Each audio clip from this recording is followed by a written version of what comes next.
this over here. Hello, folks. It's been a while, hasn't it? Yeah, a couple sporadic things have happened. As I mentioned, last week we went to AwesomeCon in Washington, D.C., so I was not going to be here. And it looks like my internet's having issues today. Yippee!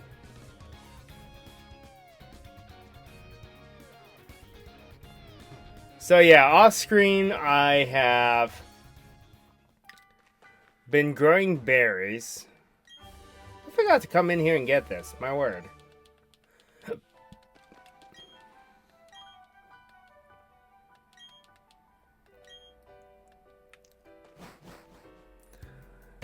And for the record, I am trying to capture all of the unknown because there is a small side quest involved with them.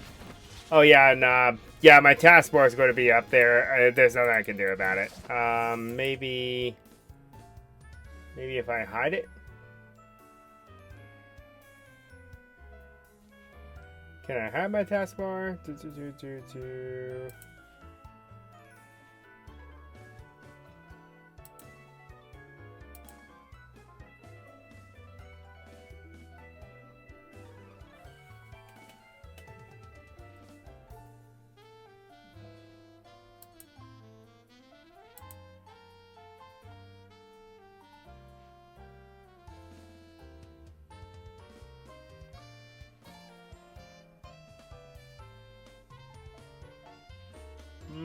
Seems to be no way to get rid of it. So I guess we're just going to have that full screen experience. Oh well. At least I figured out how to do that finally.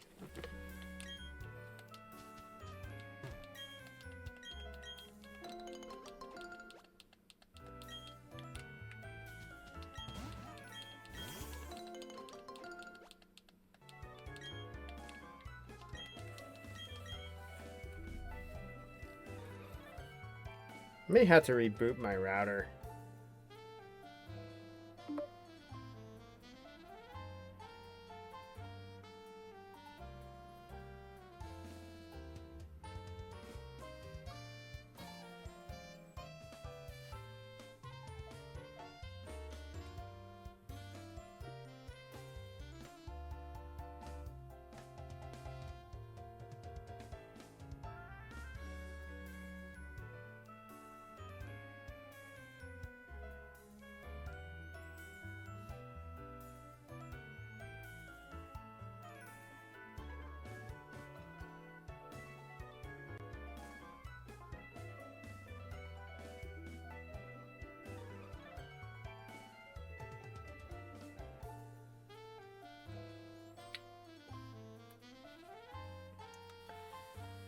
Oh well, guess we're just going to have to deal with it.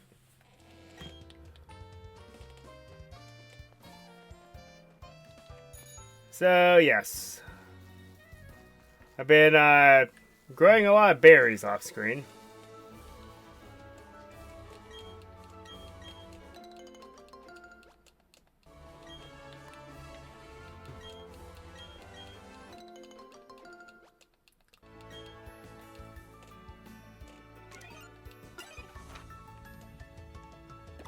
And I've been exploring a lot of places too.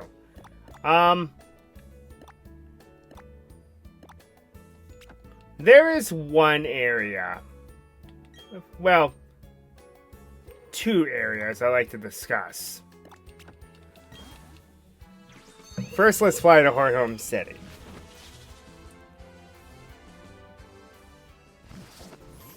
And then go down Route 212.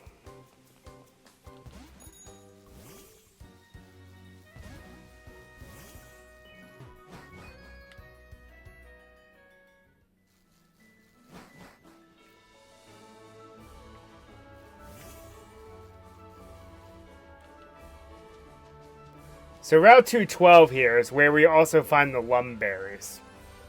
So if you ever needed to figure out where those were, this is the only place you can find them. I recommend getting them as soon as you can so you can start growing some because those are some of the most helpful berries in the game that you can have. So they are like any other berry, but they have a slow growing time. It's because they heal any status problem.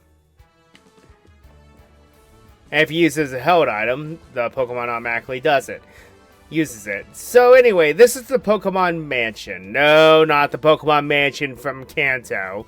That's a different one altogether. So, this is owned by a very wealthy benefactor, just simply known as Mr. Backlot. This location doesn't really do much, aside from the trophy garden back here, which changes from day to day, in which you can find some rather interesting Pokemon here. I mean, Staravia is the common encounter, so that's nothing too special.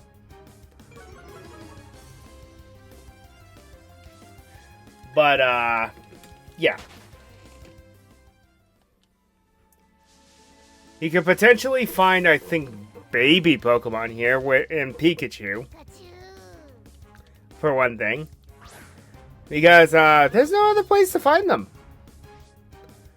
And the fact that you just find baby Pokemon here in the wild is actually kind of nuts.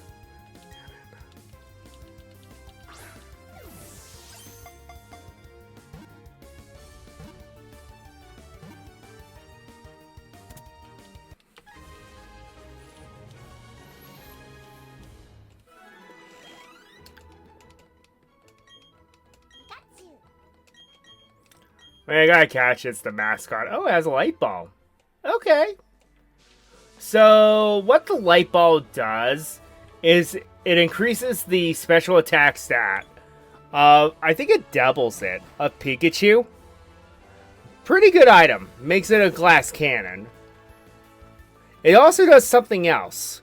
If you breed two Pikachu together with one of them holding the light ball, the Pichu will come with an egg move called Volt Tackle, which is, I think to this day, the strongest physical electric type move in the entire series. Downside: recoil damage, and I don't believe it's 100%. Actually, no, it is 100% accurate. Okay, yeah, according to my notes, it's 100% accurate. So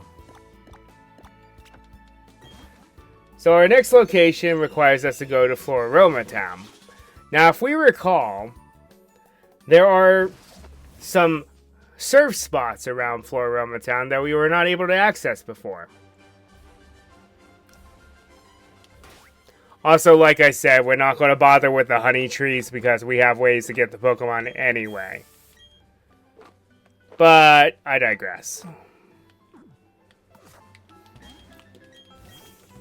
Now, if you go to the right and then up, you'll find a TM for Thunderbolt, which is very helpful to know in the original Diamond and Pearl before, you just go and buy those. So anyway, if you come up here, you come to a new area called Fuego Ironworks.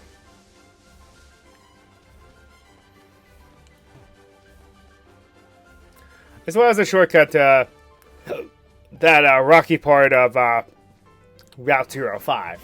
So let's go inside and see what's in here. Spinning panels, my favorite kind of puzzle, said no one ever. There's no wild Pokemon in here because people are in here. Of course, that don't mean anything sometimes.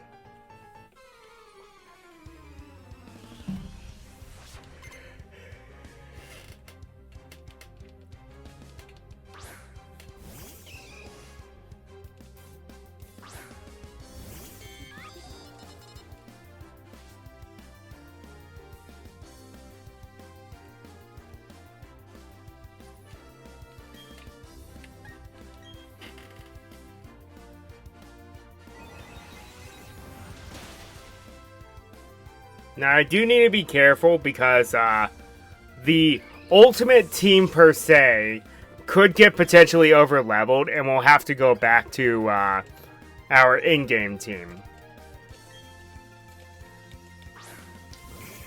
Let me see what the Elite Four has to offer. Because I don't want to just completely blow them out.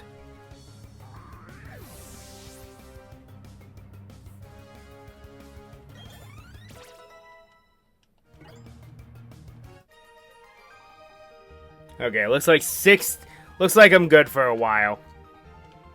66 is the absolute level cap. So I think we'll be okay. That being said, I'm not going out of my way to like battle every single trainer in Victory Road. So Fuego Ironworks in Platinum serves a bigger purpose than it does in this game. Because, this is where you find a lot of shards. A lot of shards. Because shards work a little differently in Platinum. So, in this game, and the originals, getting off topic there, you can trade 10 shards for one of the weather setting TMs. It's kind of a lame reward, I'm not going to lie. Now Platinum changed what these do. So now we actually, I was supposed to go down. So we actually had a reason to gather shards in Platinum, because you can trade so many of a certain color to talk to these special move tutors. Some of which have very broken moves, such as the elemental punches.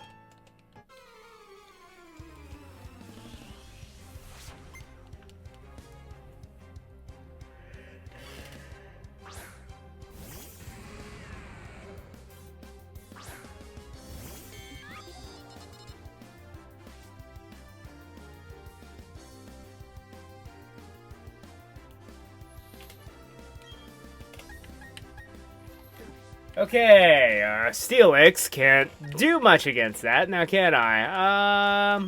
Gastrodon, get out there.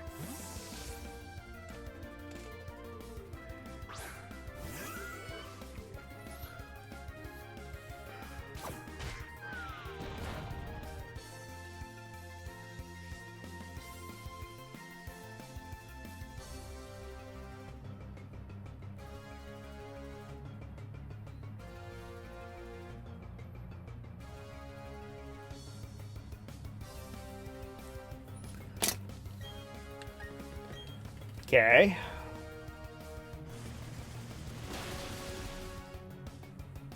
Sturdy. That's always annoying.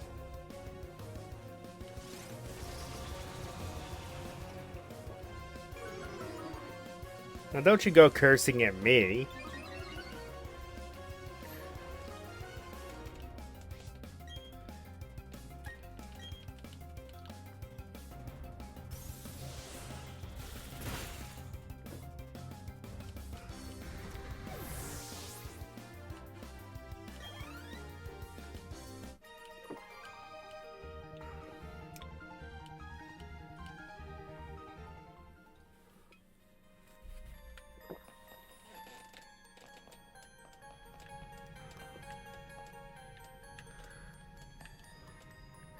Now you gotta find your way to the manager there, and I believe he gives you something interesting. I don't fully remember what he gives you, but I believe he does make it worth your while. Now, I do recommend coming here in Platinum for a completely different reason, and this is the only place where you can get Flamethrower. Outside of the game corner. Having easy access to Flamethrower is very nice. Probably have to go up here, don't I? Whee! Why do we have to follow that path? Are we obligated to? Okay,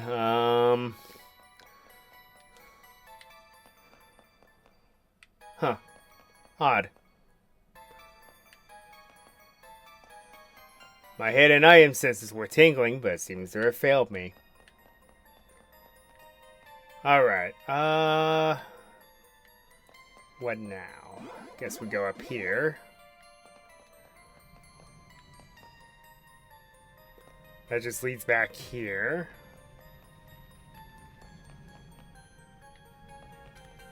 Huh.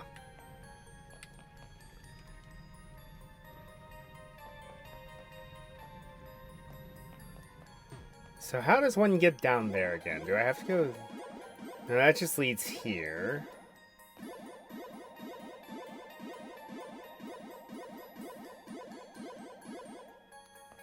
Wait a minute.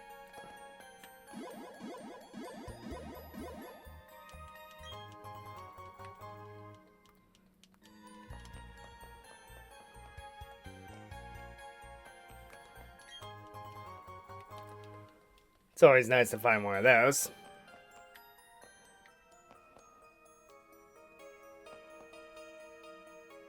Okay, that just leads back to there. Okay, let's see here. Da da da da da da.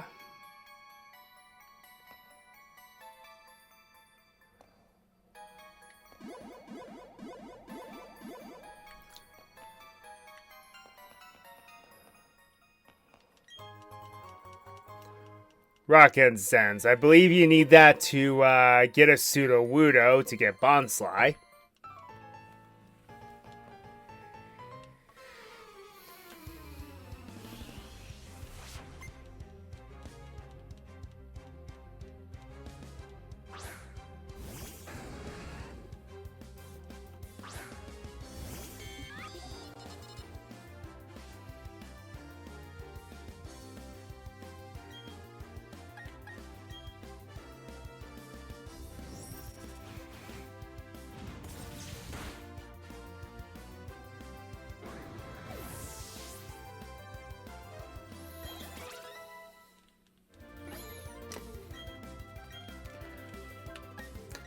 And I'm just going to keep the Lucario around until we get to the league itself.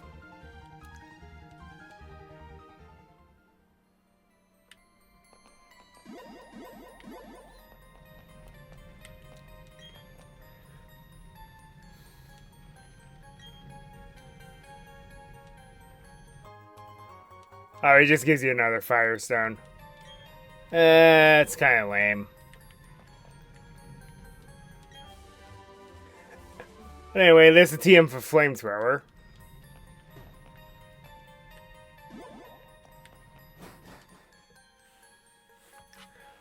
Alright, enough sidetracking. Let's head to Sunyshore City here.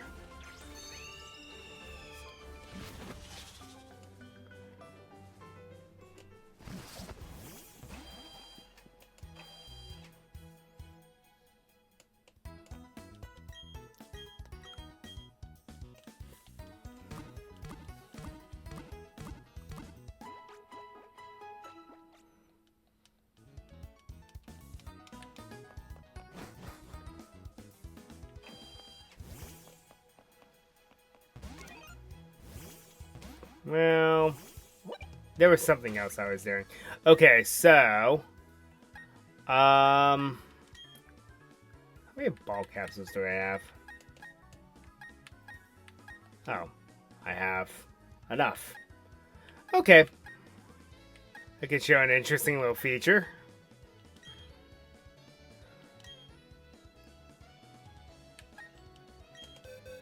So how this works is you place the Pokemon into these ball capsules, and then you can decorate them. Now, there is a 2D, and then there's a 3D option. The 3D option's kind of wonky, I'm not going to lie, but it makes it a little more appealing for certain Pokemon. Since this is Porygon Z,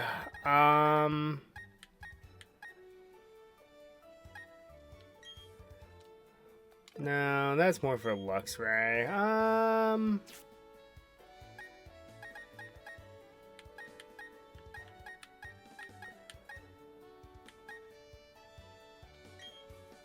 Let's put some ethereals on here.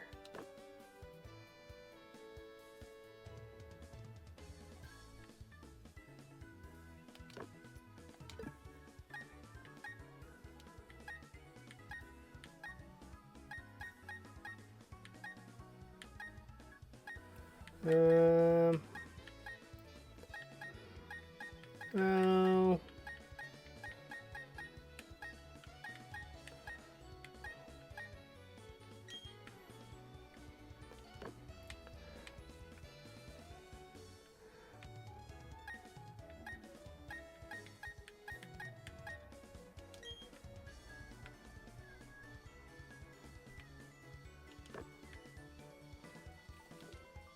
They can preview what you've done.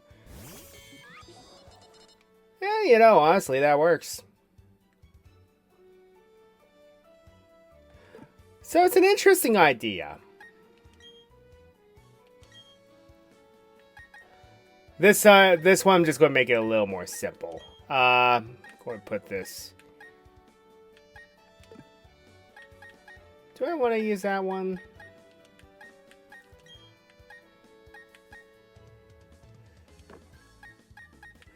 Now there is something really cool I want to try. But that requires to go grab our final team member in a bit.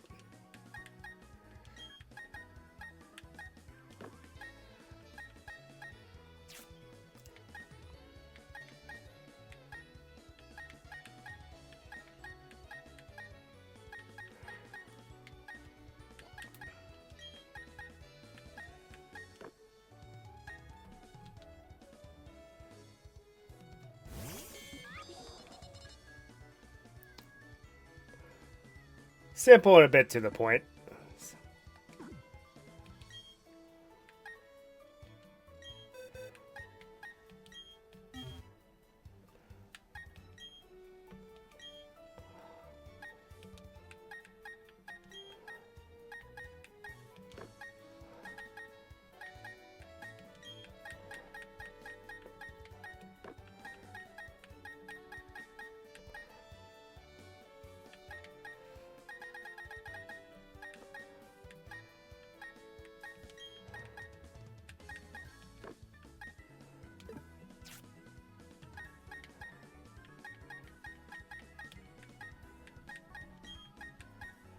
No, this would be better for that situation.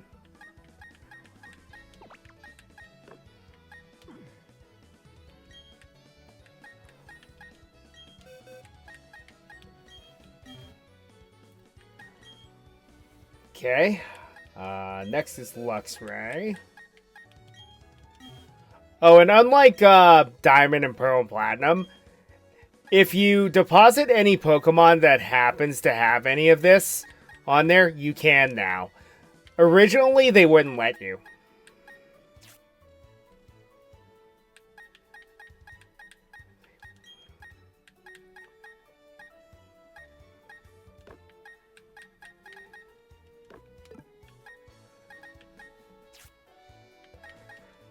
Bit of a shame, I'm not going to lie.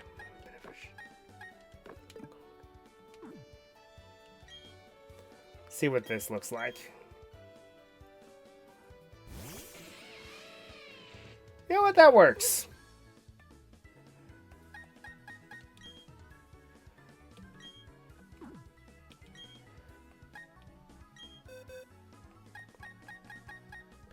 Okay, then Gliscor.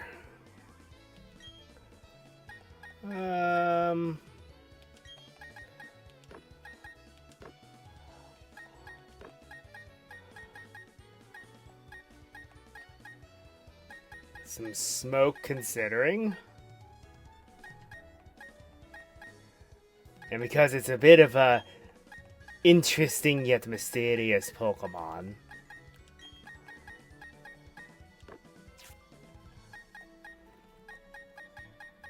And then let's add the Stone Circle. How's that look? Not bad. Not bad.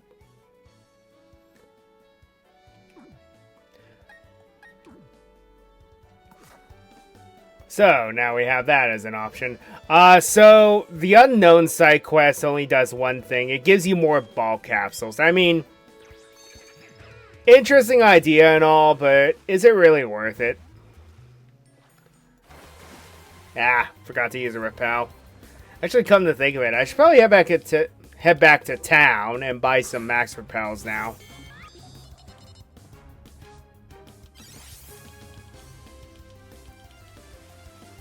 Because, the victory road in this game is very obnoxious.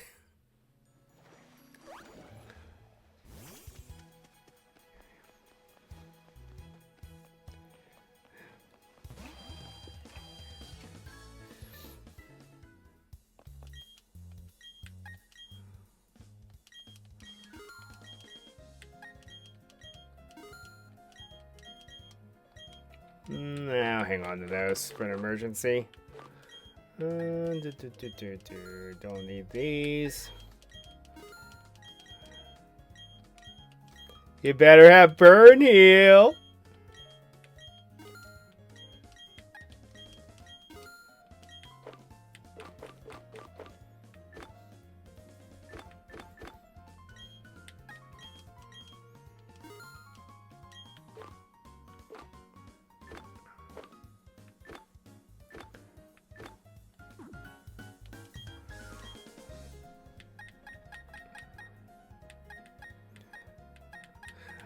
Now, at this point in the game, I would buy a lot of hyper potions because for healing 200 HP originally, that was kind of insane. Not going to lie on that.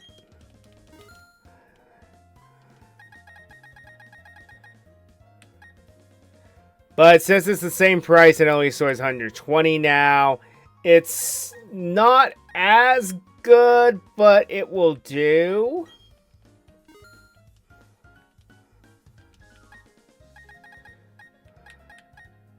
How am I on? By 13, cap it off. Because there's going to be a lot of stuff we'll be doing.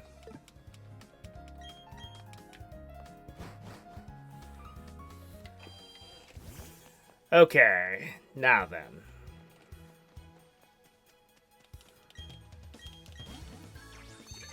Let's get back on track. And hopefully not get distracted again.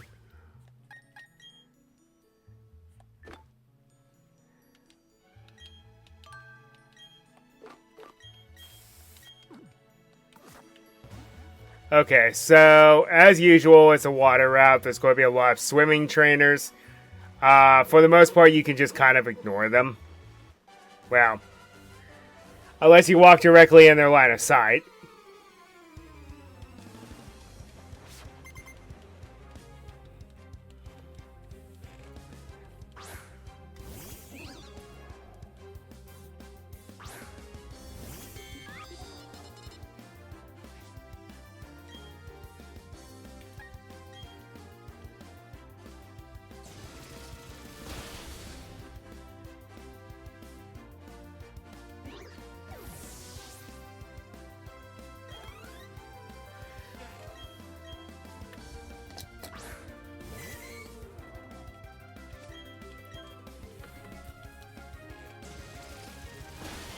It could be worse.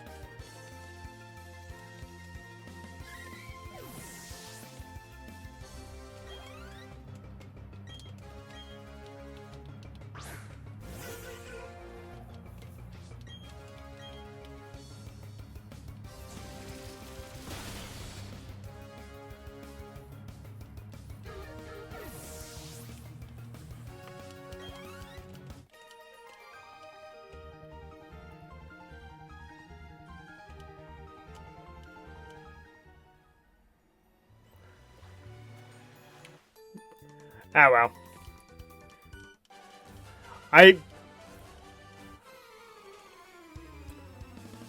Man, my eyes haven't adjusted to this driver yet. Oh well, let's have a little fun here.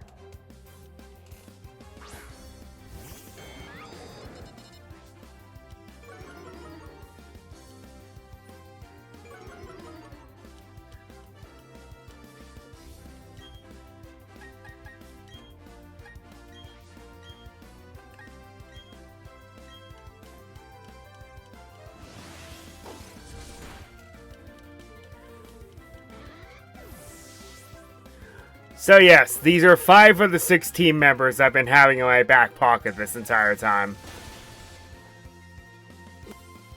The 6th one is at the level of the champion's strongest Pokemon, so I'm not going to bring it along until we get there.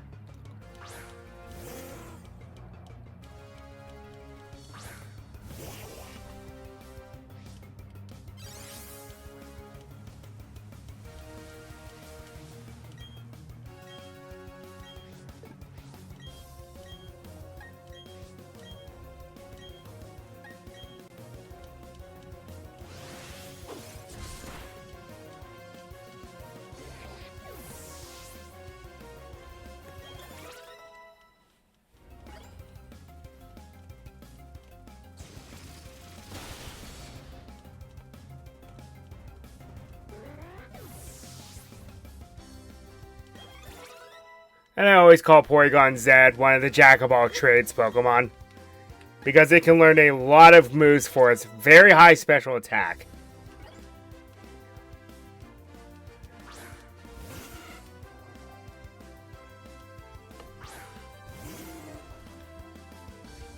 It's swag, sire.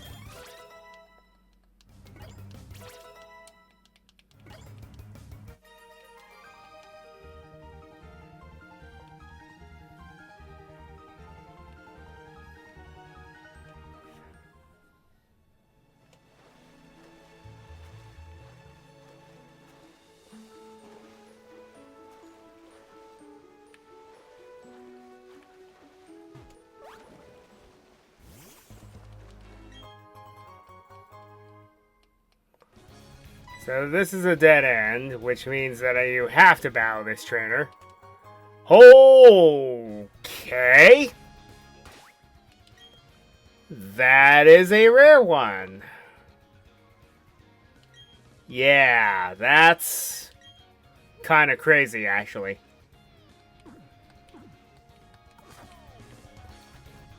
So, legendary berries there.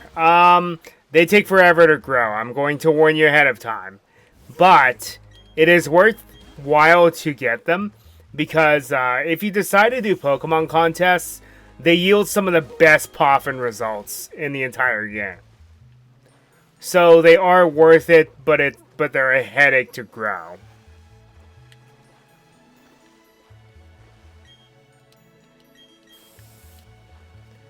I just realized something else I need to take care of as well. So we'll do that after we get to the center up here, because we can just fly straight back to it. And now for some peaceful piano music.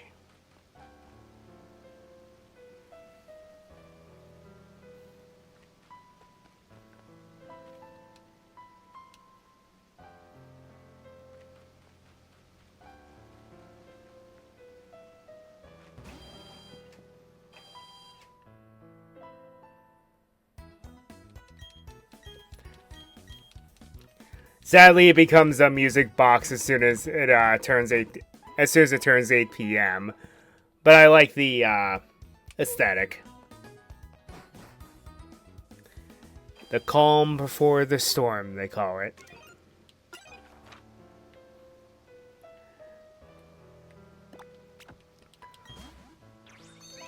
Wait a minute, was it Horham City? I guess it doesn't matter.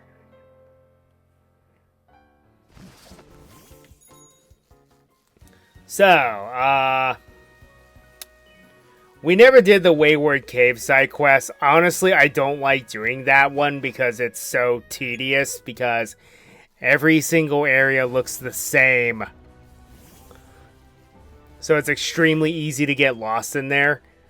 Honestly, we'll do it later, but I am still heading there for a different reason.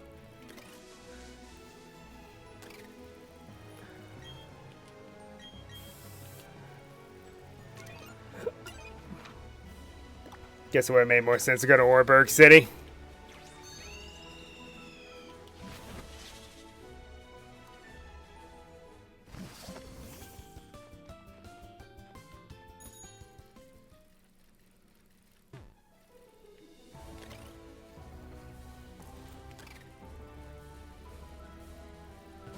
So if you come down here, underneath Cycling Road,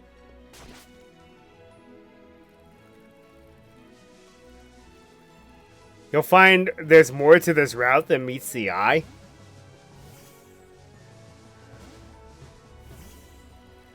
Then it leads to a location known as Wayward Cave. I need flash, don't I? Yep. So, that is one entrance to Wayward Cave.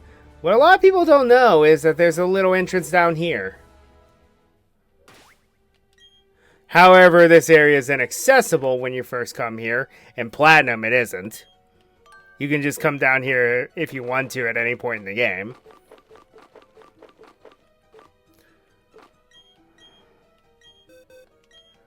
Alright. Sure, you can learn it. Can get a refund for Thunderbolt anyway. Actually, I think I have a TM for it anyway, to begin with, so... Why can Gastrodon learn Flash? That makes no sense. Anyway. So yeah, these boulders would not be here in the Platinum version. So there's a hidden part of Wayward Cave down here. Now there are two reasons why you would like to come down here early game, especially in Platinum. One of the reasons is you get an absurdly early access to the TM Earthquake. You can have Earthquake by the 3rd gym batch. Who thought that was a good idea? And then the other reason is, well, you see it right there.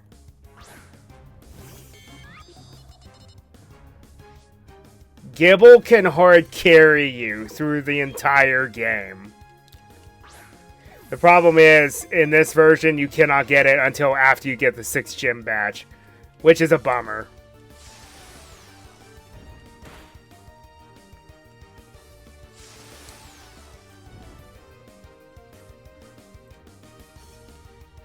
I guess I gotta knock it out. Oh well. But anyway, Gible's entire line can hard carry you through Platinum. After all, it is the ace of the local champion here. Anyway.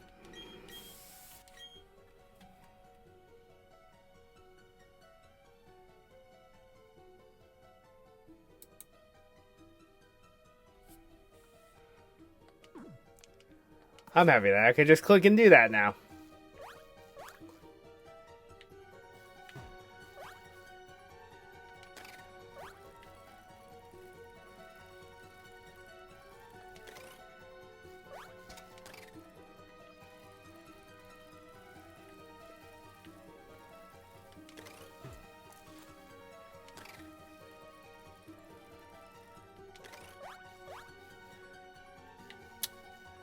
Okay,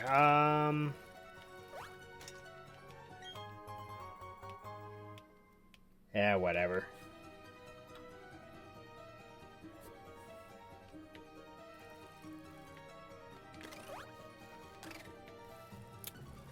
Yeah, some people gotta make their money somehow.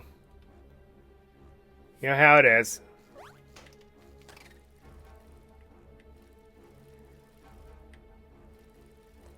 So anyway, you come up this awkward section here. And then... yeah. Can you imagine having that by the 3rd badge? Can you imagine?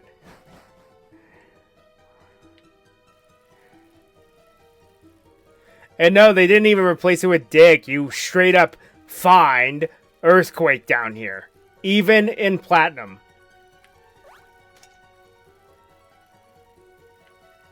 So, hint, hint.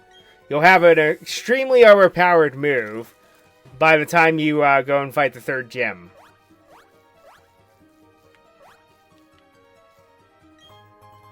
However, because it's Fantina, she has 3 Pokemon that are immune to Earthquake. So they thought about that.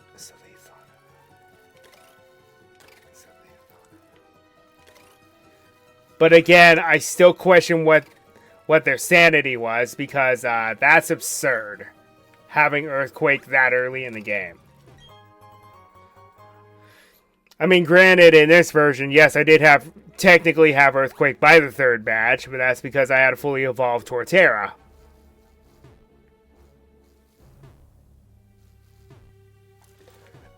And then right out of the gate, you can capture your Gible there and teach it Earthquake, if you want to.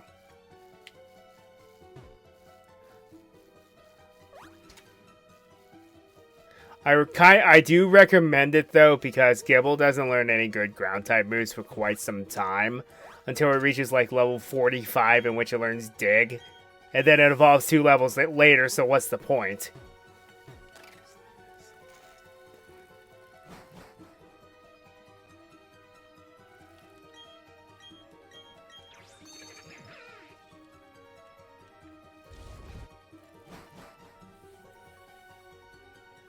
Anyway, I specifically came here for that because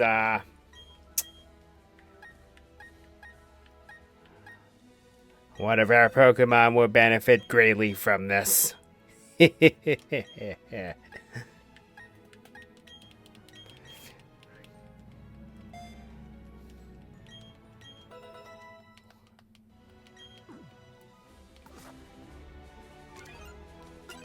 Also, what in the world was that Salamence doing on top of Cycling Road? That's not how this works.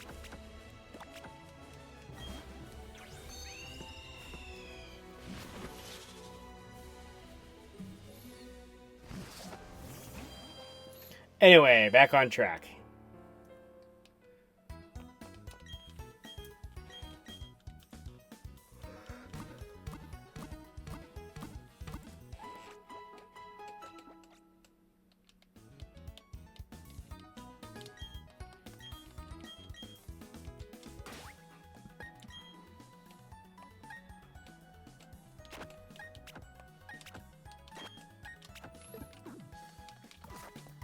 Alright.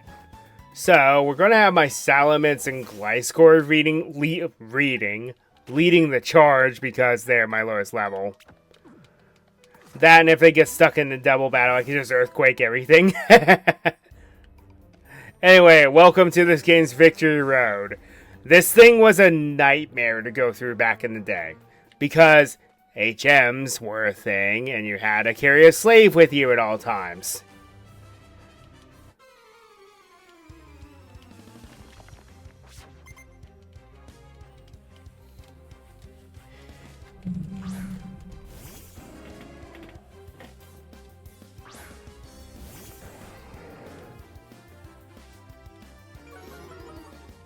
Also, the Salamence having hearts is ironic.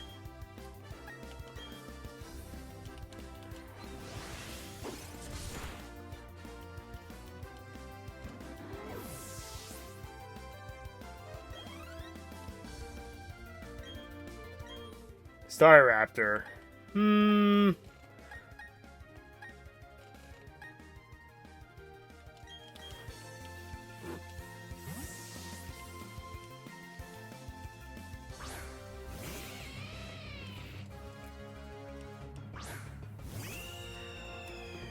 Yeah, to reiterate that entire situation, people need to scam because some people need to make their money somehow, don't they?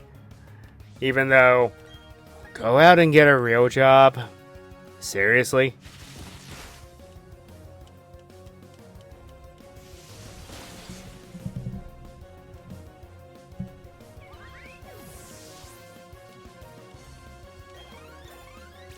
It just bothers me that there's people out there that so easily fall for it, though.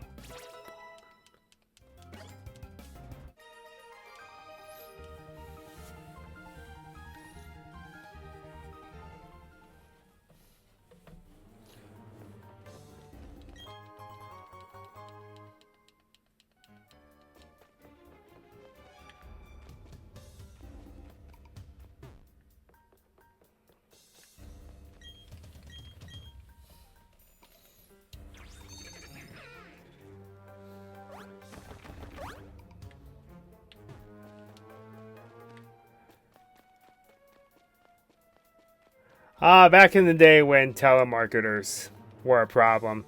They still are, don't get me wrong, but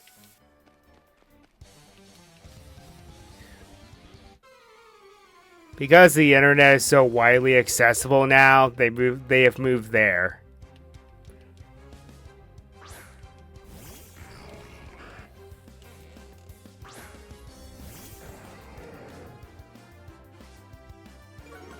Yeah, I gotta say, being barefoot in a rocky cave must be extremely uncomfortable.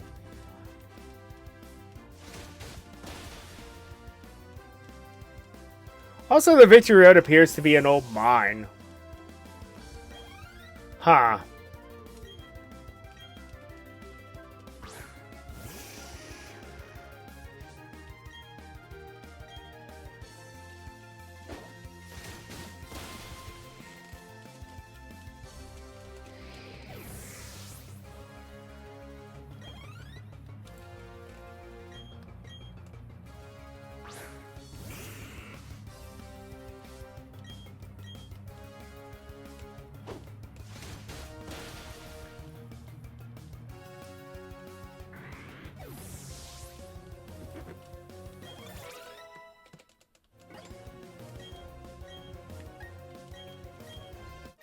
Bone Rush looks so cool in the anime whenever Lucario does it.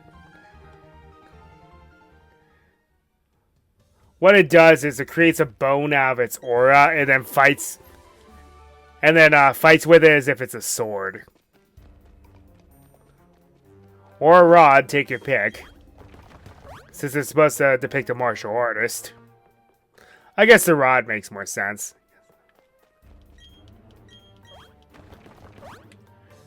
That's a martial arts style I've always wanted to learn, but it's like, I don't think my body could handle it.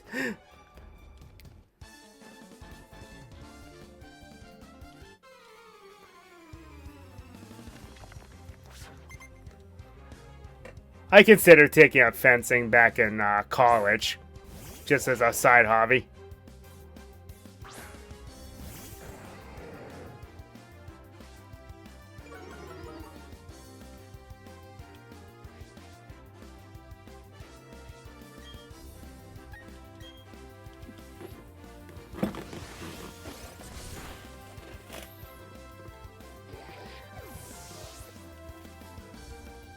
Then I could legitimately go and join a lightsaber fighting club because they use techniques for fencing in that.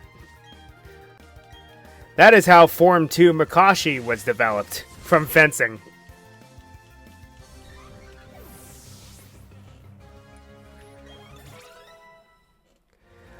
Taking that up, Blissey. Sweet, sweet experience.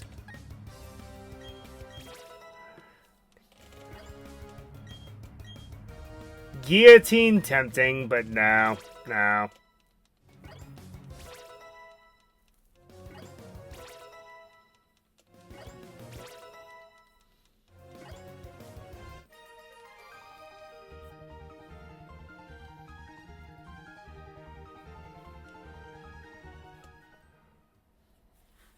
Yeah, seriously, go and watch closer. Like Christopher Lee's movements as Count Dooku, that's just him using fencing styles.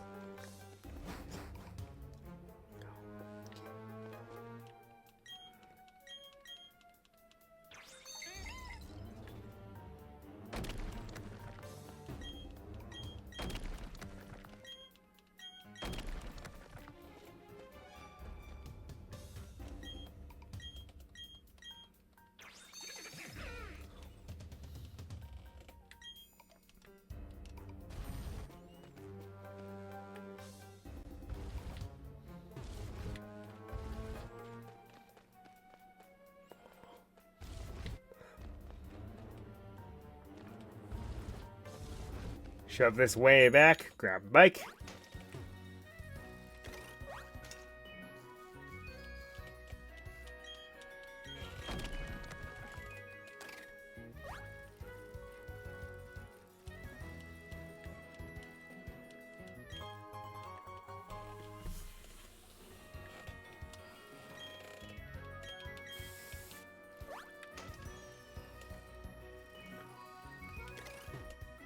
I mean, I guess there's always Disney Plus.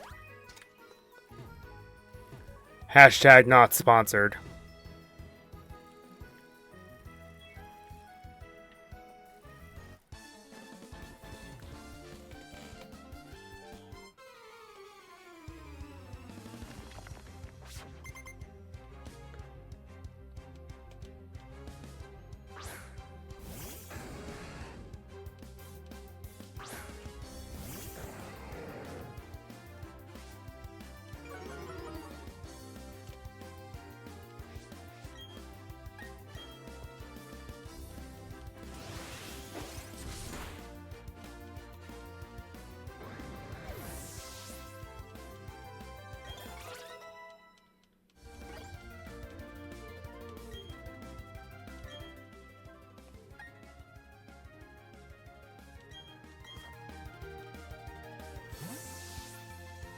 Alright, because Gliscor hasn't done much lately.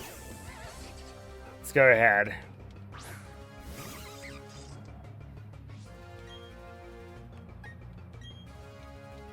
May not be a bug type, but hey, having this move is nice.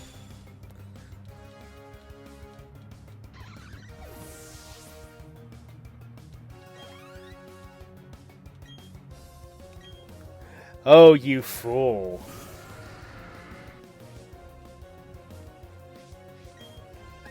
You absolute fool.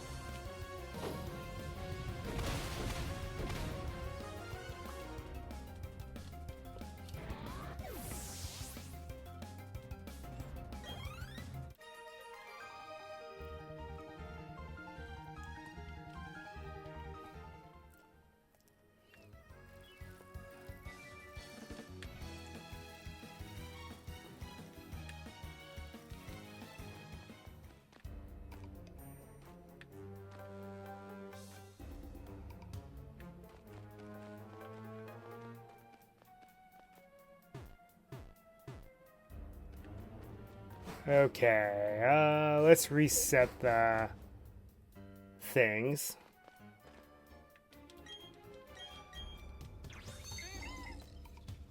You know, even those are kind of hard to find now. The Pokemon movies. I mean, aside from the most recent ones, because those are just on Netflix, but like, everything else is just hard to find for whatever reason. Unless you just straight up buy them.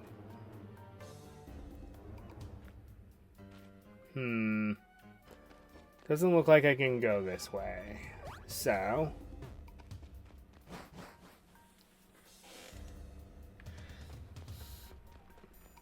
oh yeah, that's right. Okay.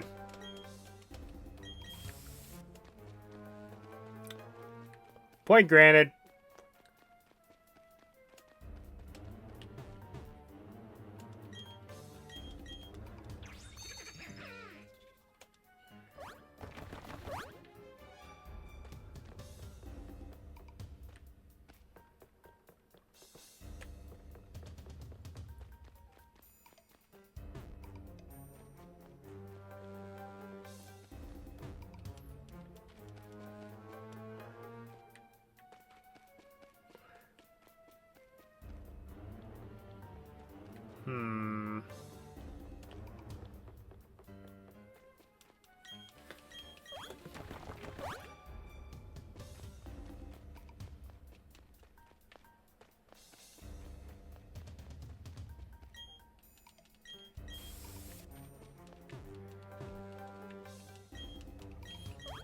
Also, I wasn't joking when I said this Victory Road is confusing.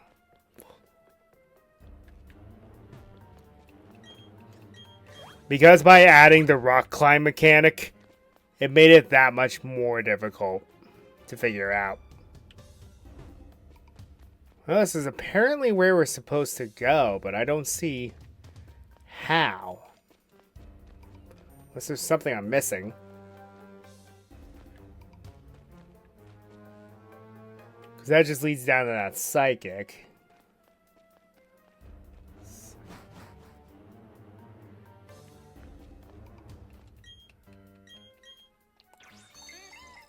Was there something else up there?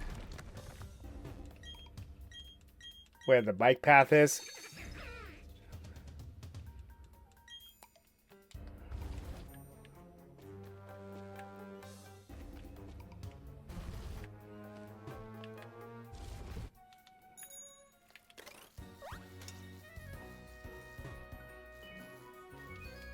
No, doesn't look like it.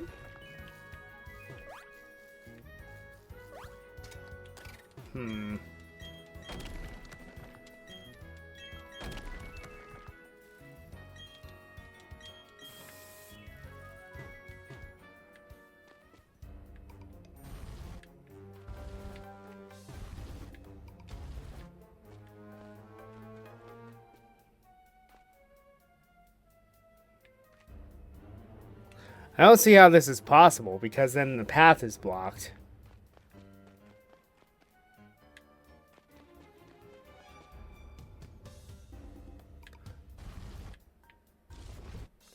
Oh. I'm just a moron. Okay. Good to know.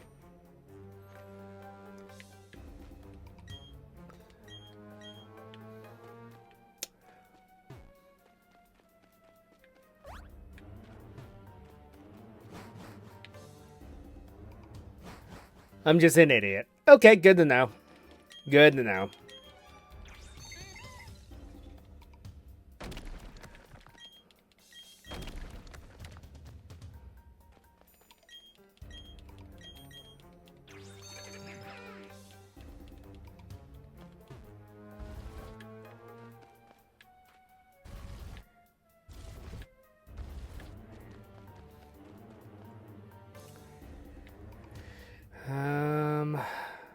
Okay, so this goes down here, then this break that, push it down further, get out of the way, destroy that, and we're through.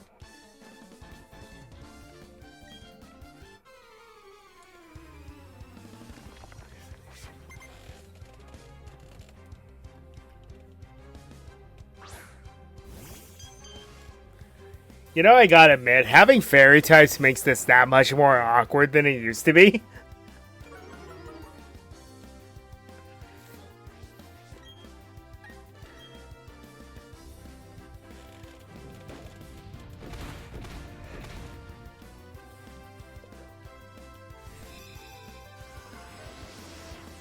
Beep.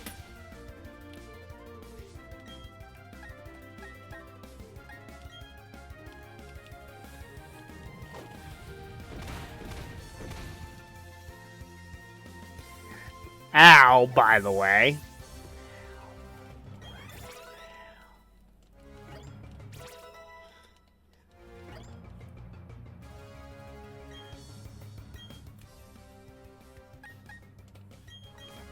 Okay. War of attrition. Who's faster? Probably the Torterra or the Gastrodon. Both these Pokemon have a quad weakness against each other. Nope, my Gastrodon's faster. Alright.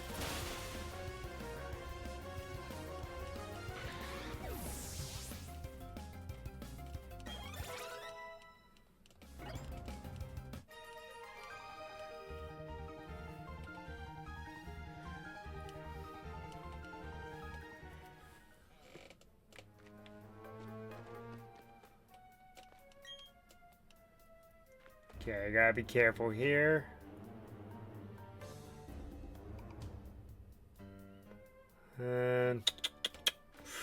Okay, so either way, one way is going to be accessible for the time being. The veteran trainers back in the original always made me laugh because their field sprites had them as bald old men. And then they come in with that sprite. It's like, excuse me for a moment, I'm just going to grow some hair magically.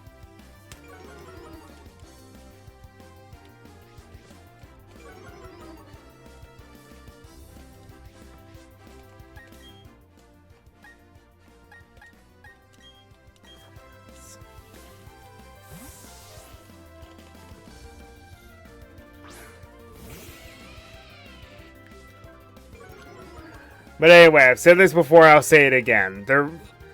A big reason why I am happy they got rid of the HM model was because Omega Ruby and Alpha Sapphire was one of the worst examples of this. Because there were 8 HMs, yes, who greenlit that? 8 HMs. They made it so every single Pokemon, you would have to carry 2 sleighs with you whenever you go adventuring. One to do the other, one HM, and then a water type HM user. That's it. So no matter what, you would have 2 slots in your party taken up at all times. Yeah.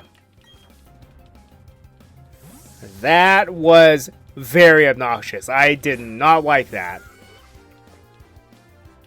So when they made this game, I was very wary about that.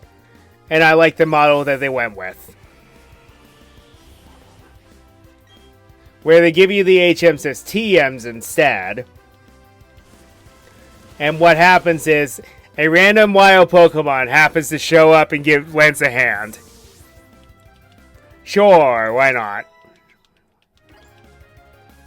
Are we secretly Pokemon Rangers now?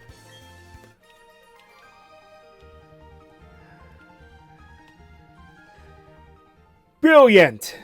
Absolutely brilliant!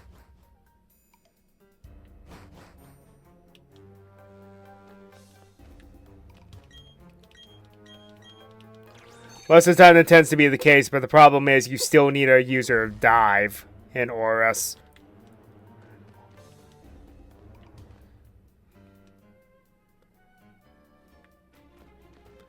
Okay. If you're wondering why I stop in front of the boulders all the time, it's because I'm weighing my options.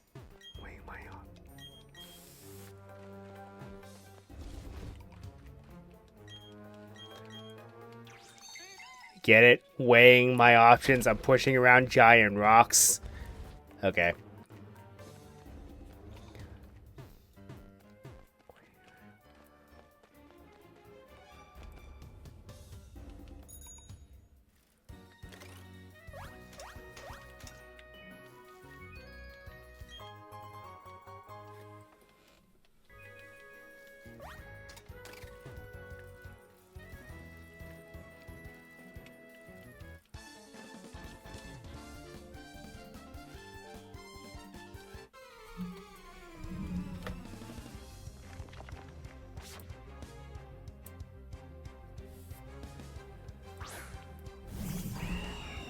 Hey, that's half the point.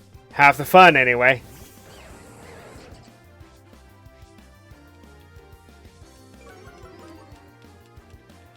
Is everything going to have Intimidate in here?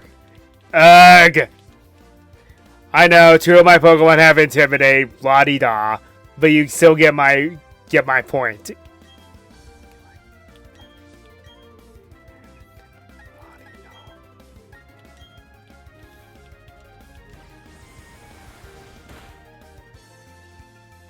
And use the pivot.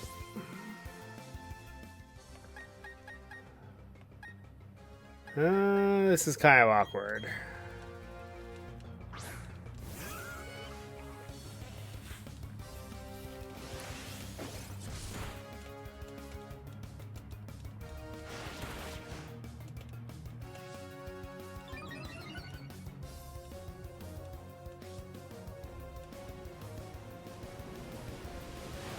That looks so natural here.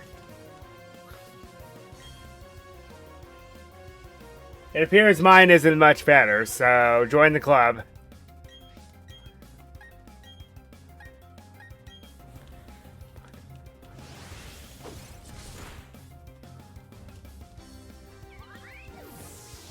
Because I'm rocking, it says about...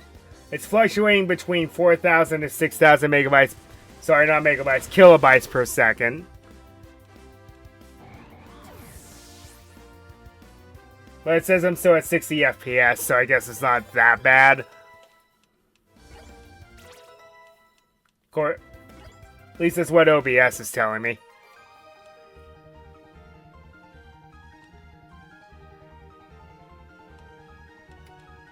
Ooh, that was not a lot of money.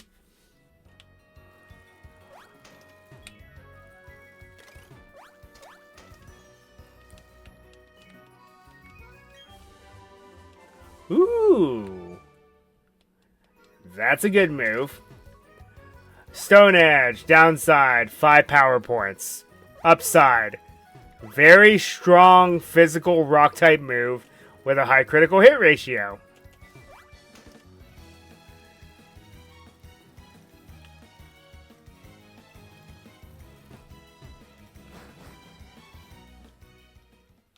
i.e. it's one of the best rock type moves in the game.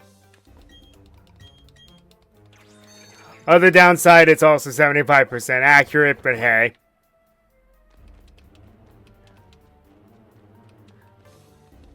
Being base 100 power is nothing to take lightly.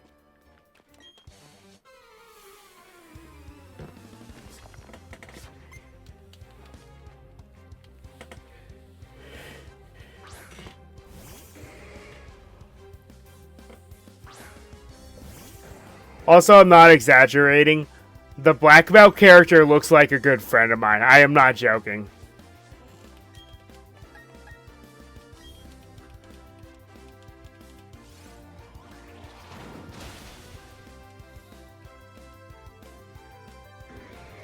It doesn't matter.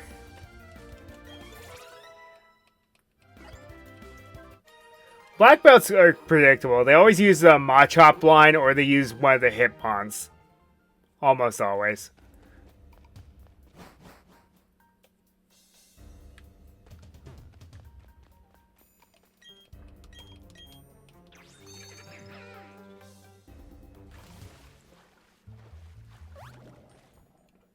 Did that on purpose because I actually do want to battle all the trainers here.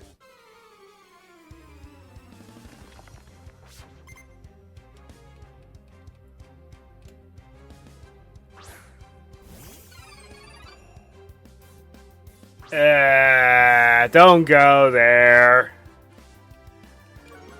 Freaking Miltank.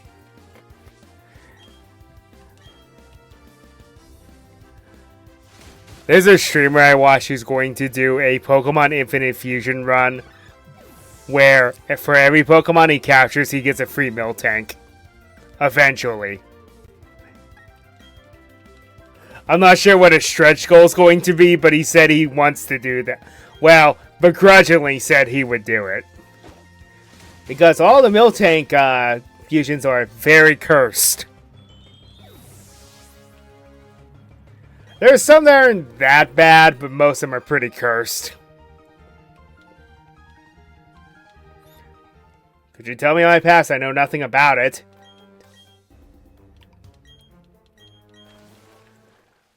Ah, so you're looking at my recent past. Okay.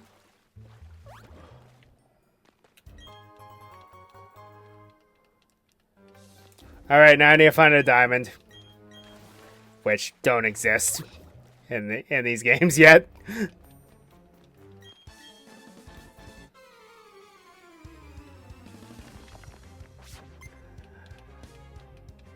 And then I need to take those and make the rings out of platinum. Hey, it all works together.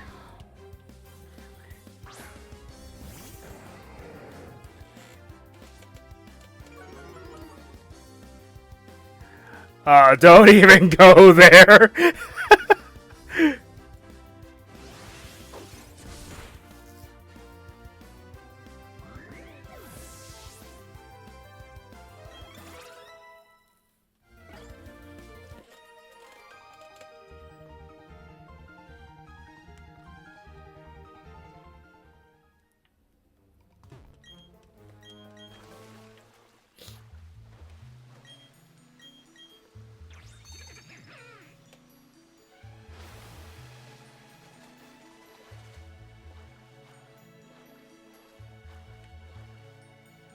Oh, this will be easy.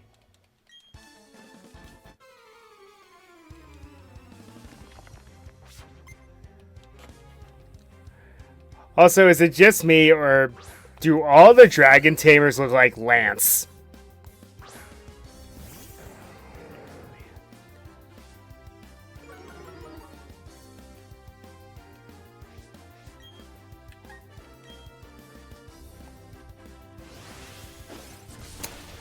Okay, that is debatably worse.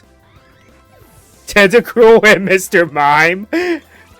Oh, I don't even want to know what that looks like.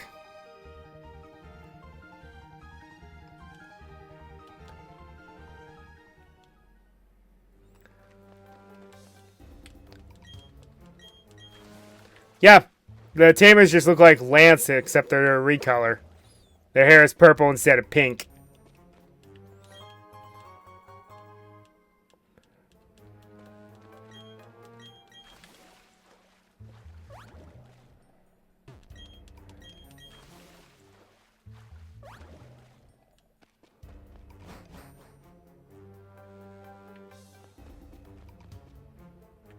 Okay, this looks familiar. I think that's the actual way out. Okay, so we need to do a little more exploring.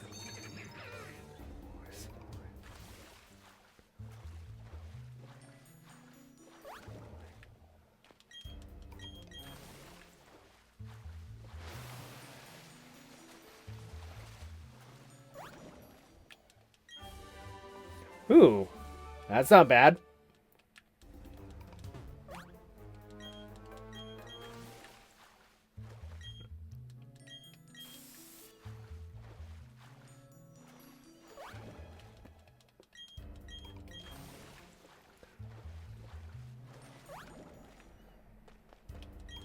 Coming from a guy whose favorite type happens to be dragon. Yeah. Okay, I'll battle them in a second. Let's see what's at the end of this river. A way up. That leads to... Eh. Eh. Eh.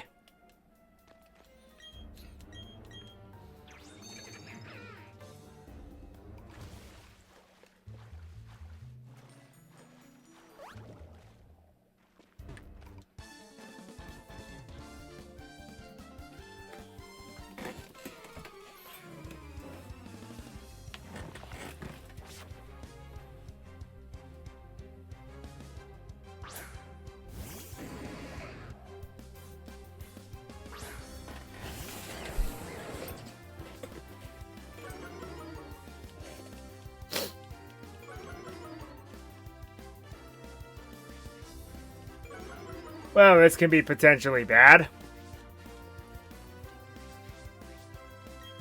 So we will switch out for Luxray and do some chip damage with Gliscor. Oh no.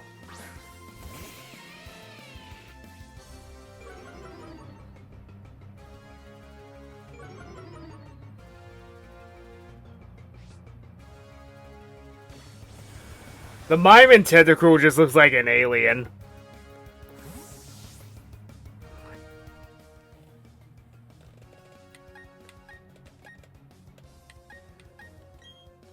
No, that would be a mistake.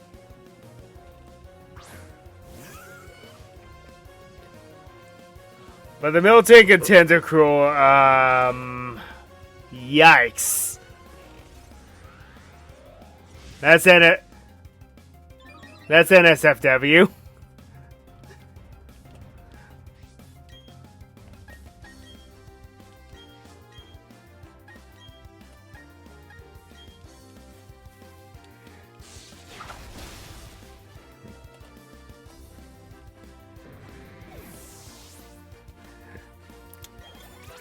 Another thing about aliens.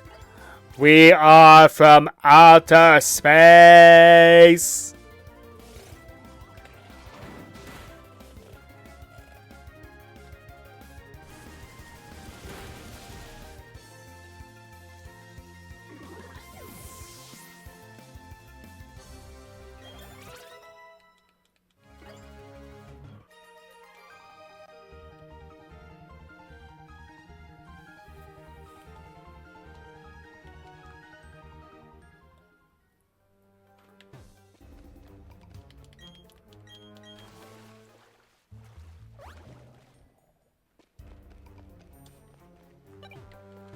Let's put that away. I don't really need it. Because I don't really need to toggle a lot of HMs right now.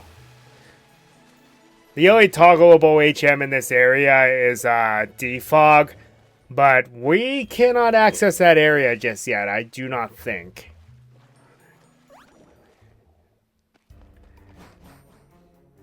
Yeah, they started a trend with Gen 4 about Victory Road areas where you have to come back later for something or other. They never explain what. Speaking of Tentacruel,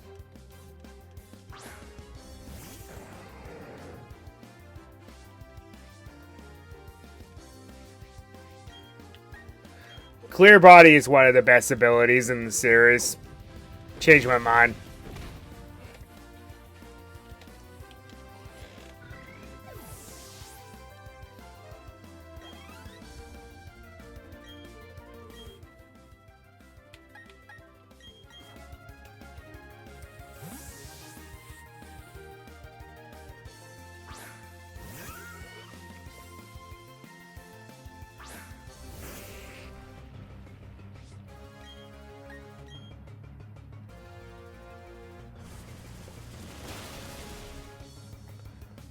Ah, sturdy. Yay. Oh, never mind. We're good. I'd laugh if it used explosion. It's like, well, I'm going down anyway.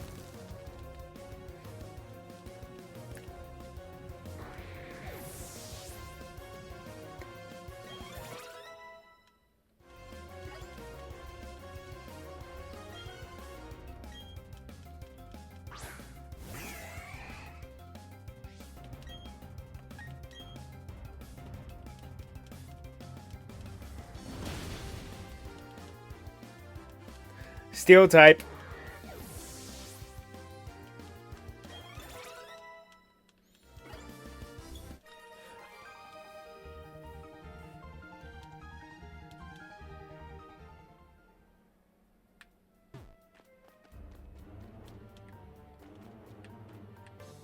Okay, I believe this guy, yeah, blocks the shortcut down, or the way we're supposed to go.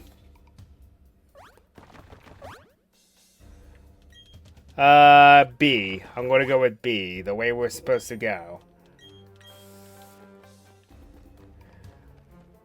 That leads to the area I think we cannot go yet. Jeez, why is that this far in the game? For those who don't know, you need that to evolve Sneasel into Weavile. Why is that here? Yep, you can't go that way yet.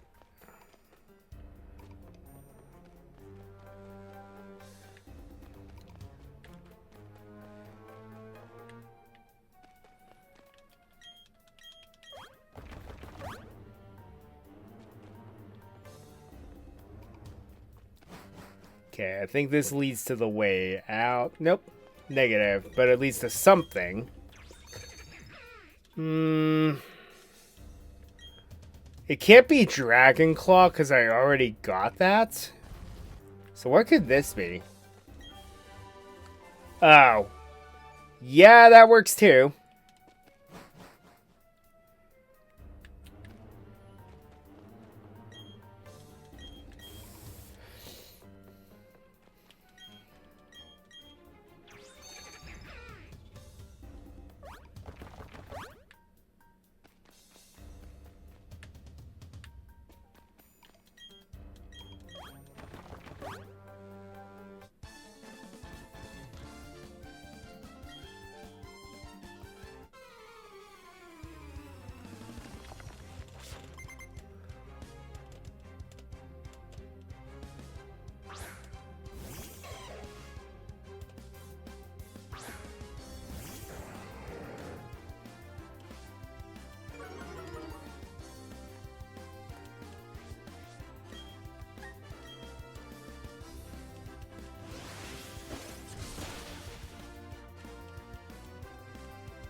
Ah yes, continuing the trend of Pokemon that are dragon-like for dragon-type trainers.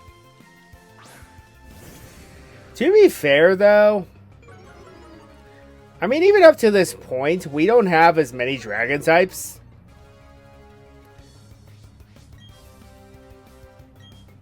I don't know. It always felt weird to me.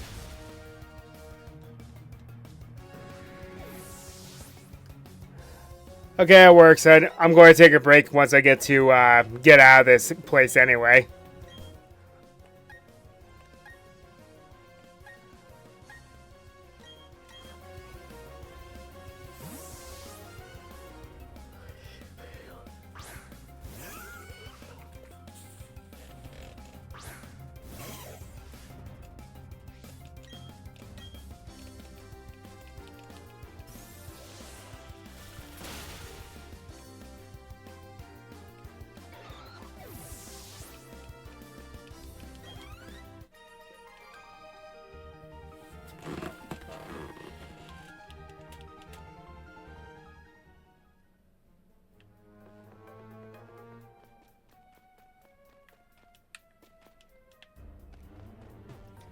And there's the way out.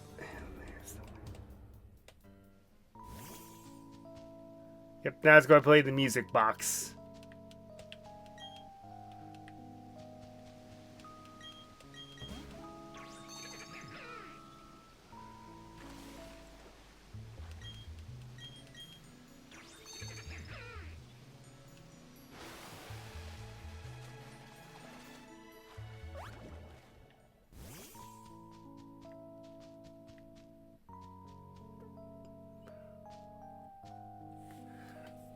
So yeah, I will be right back. I'm going to take a quick break. Just going to leave the serene tones of the Pokemon League going in the background.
Okay, and we're back.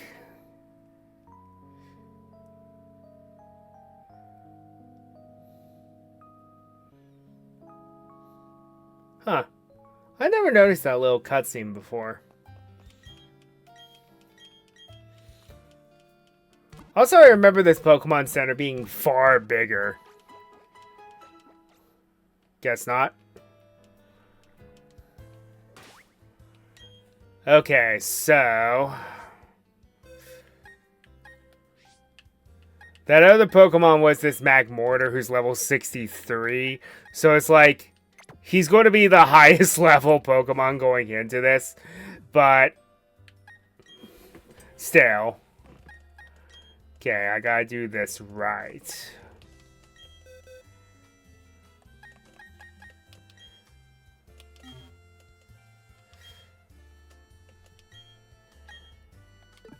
Gonna make this 3D mode.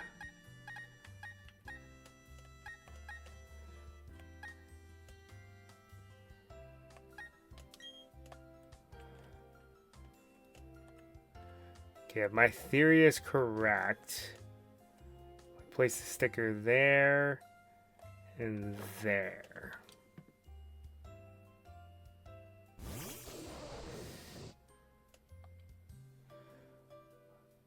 Not quite. Okay.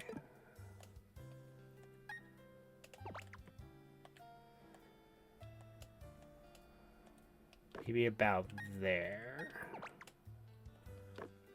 There.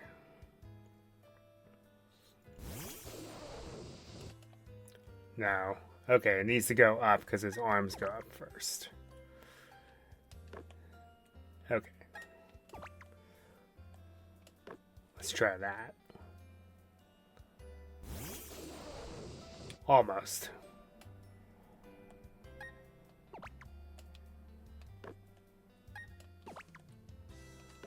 Let's try that positioning.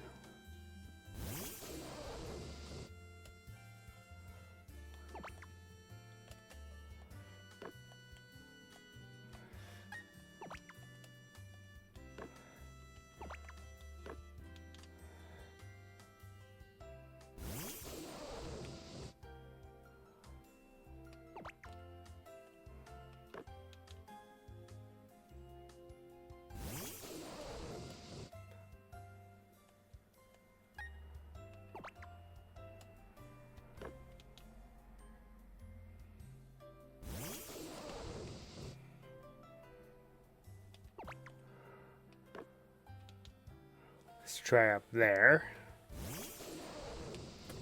Yeah, okay. That works. And then just some normal flames around the same spot.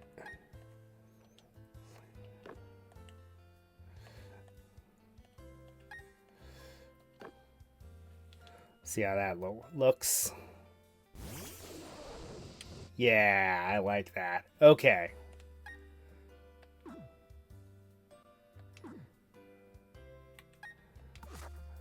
Alright. Now then. We got that figured out. Let's save. Then we'll talk to...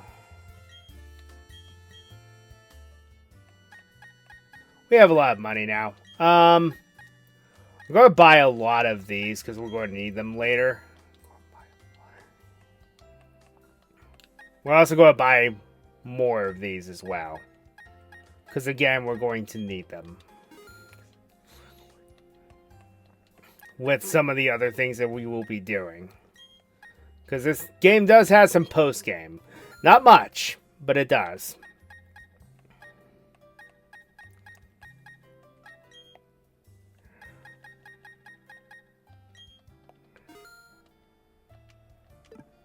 Okay.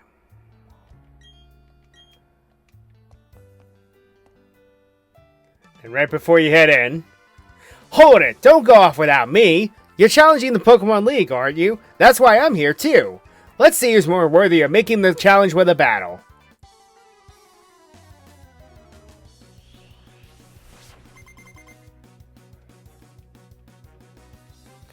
This is when Barry quits playing around, finally. I guess they kind of nerfed him a bit because they gotta make him losing to Jupiter a bit more believable, I guess. I don't know. Makes me feel bad for the kid.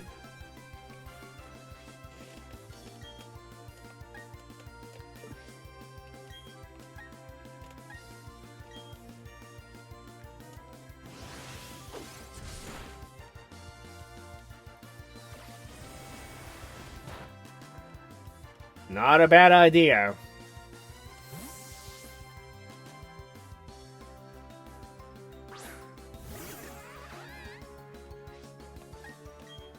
Okay, predicting the ice type move.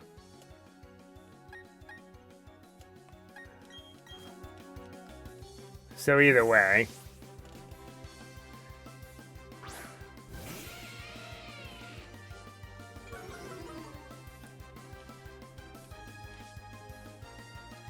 Yep.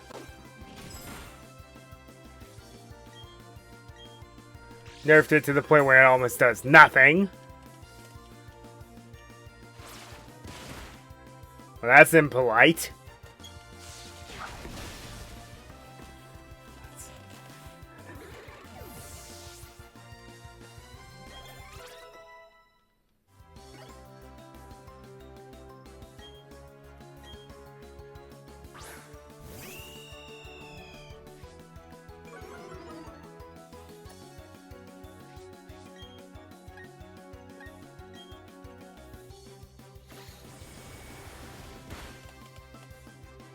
Okay, now doing this, you predict I'm going to use an electric move. If you have a ground type, now's the time. Nope.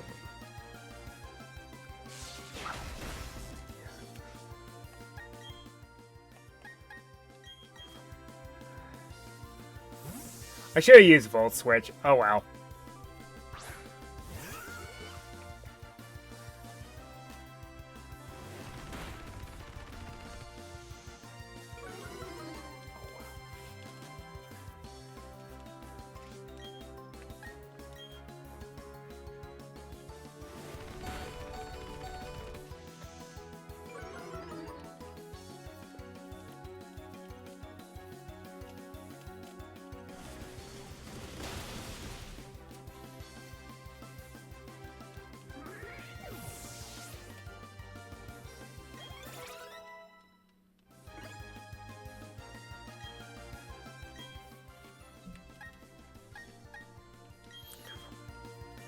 Okay, let's go ahead and take this guy for a spin.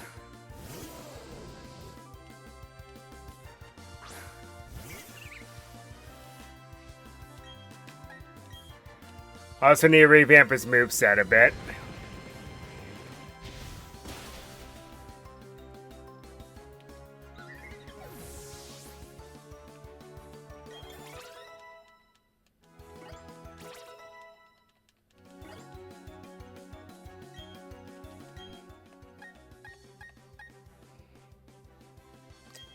We seem to have a bit of a problem here.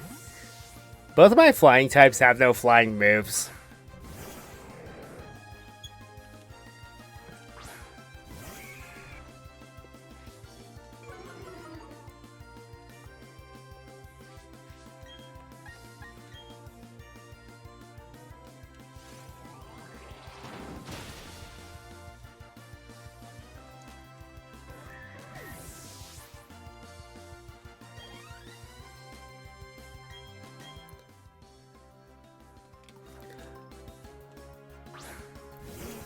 Again, I've got to admit, I gotta hand it to the guy.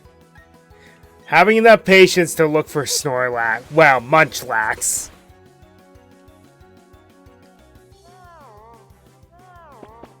For a character who supposedly has no patience, that's impressive.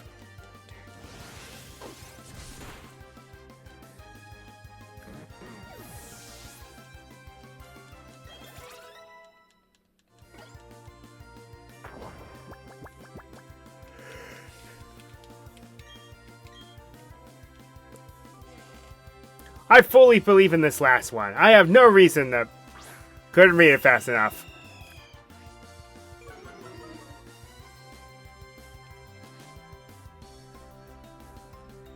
We're not finished yet. We'll get out of this spot because we're so tight. I actually had enough time to read that one. Okay.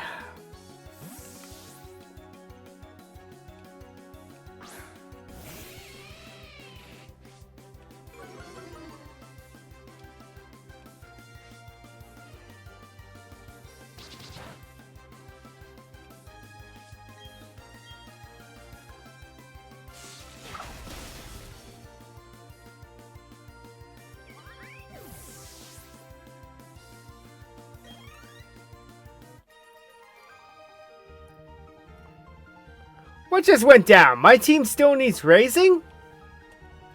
Yeah, a bit, Barry. I guess I'm not ready for the Pokemon League if I'm losing to you, darn it! Just you wait. I'll get tougher and win my way through the Pokemon League. Because I'm going to become the toughest Pokemon trainer there is. The champion! Drew, you better not lose to anyone before me. Okay, let's do a few last minute prep.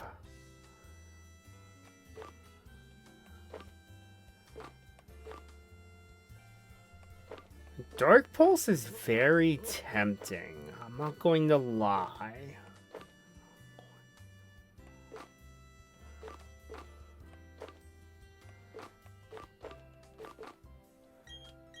But the poison jibs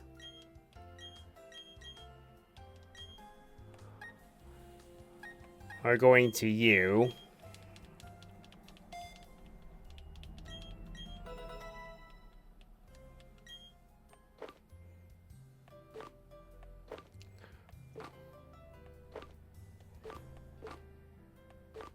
I always thought that Magmortar could learn Flash Cannon. I guess not.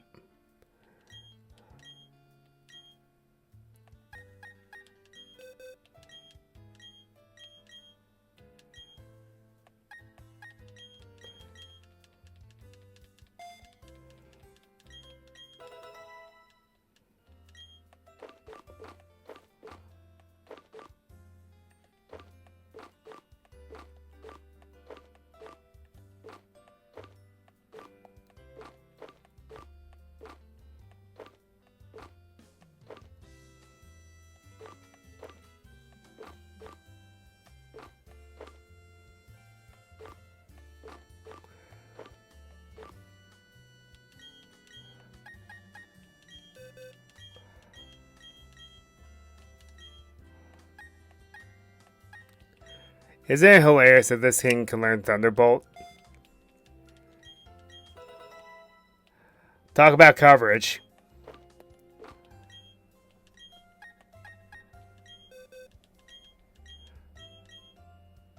I think I'm going to use Thunderbolt over Volt Switch because here's my thought process. Using Luxray as a mixed attacker is a lot more helpful than you think. Okay.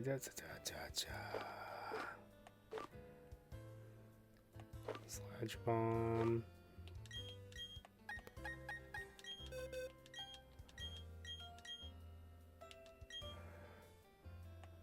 Yeah, we don't really need the rain.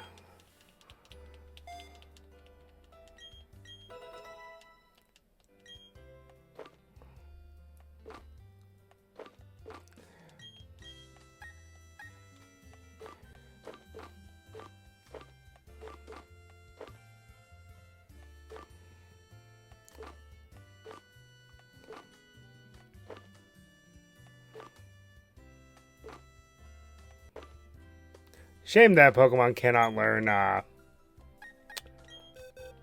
Bug Buzz because it's such a good move. Take Shadow Claw over Crunch. Sure, it's lower base damage, but the high crit ratio is nice.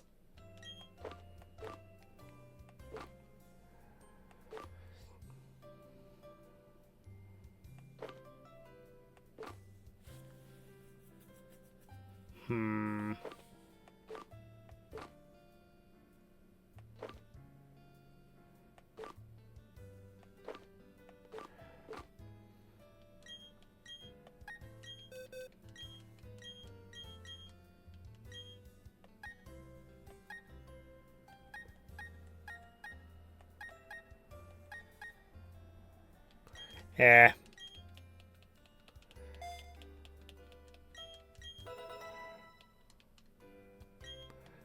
Alright. So we're going to leave momentarily because I need to go buy another Psychic TM. I think. No, I don't. Okay, never mind. Where's the Dark Pulse TM?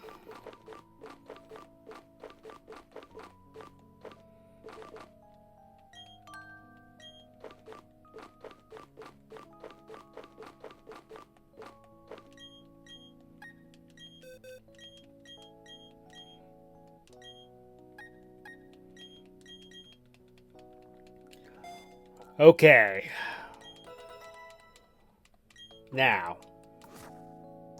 let's do a few more bits of prep. We're going to heal.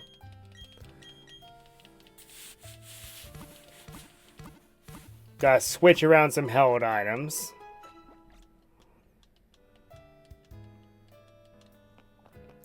I will try very hard not to use these, but I can't make any promises.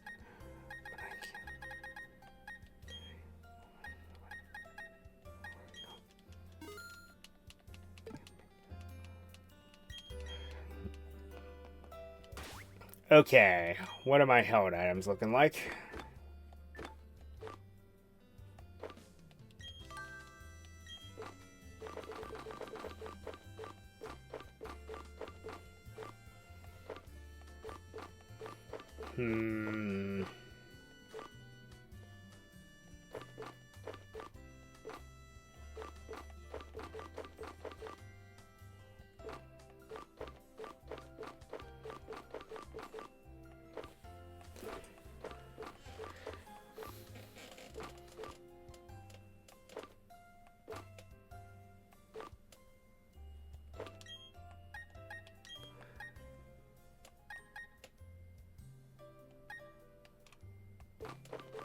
I think I have a leftover, so that might be kind of pointless. That's all I have, huh? Okay, never mind. Do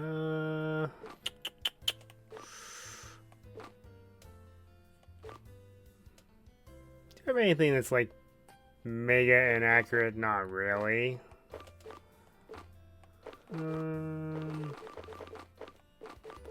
Okay. So it's mostly just boosting moves. I'll give Salamence a Razor Claw. Because while it's normally an evolution item, it still has a secondary effect.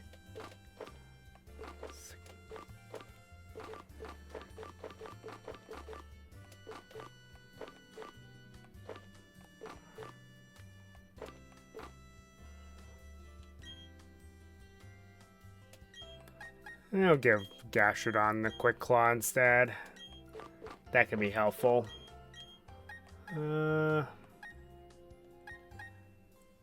Give Magmortar the Shell Bell. Okay. Heading into our berries here.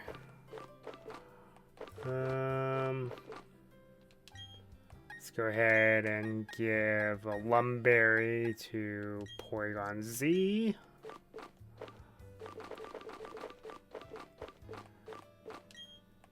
Citrus Berry to Gliscor. No. Give the Citrus Berry to Luxray. And do I have a Yache Berry? No, not yet.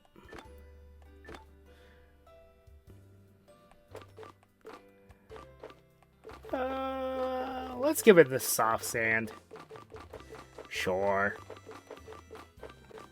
Or do I have the Silver Patter? Wait a minute. No, Poison Barb. I'll give it the Poison Barb.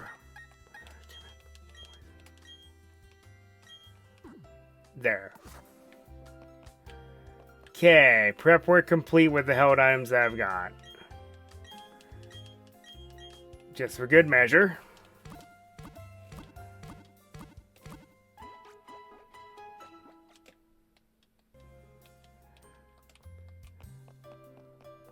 I'm gonna be a little too reliant on my big Pokemon for the first battle, but I kind of have to.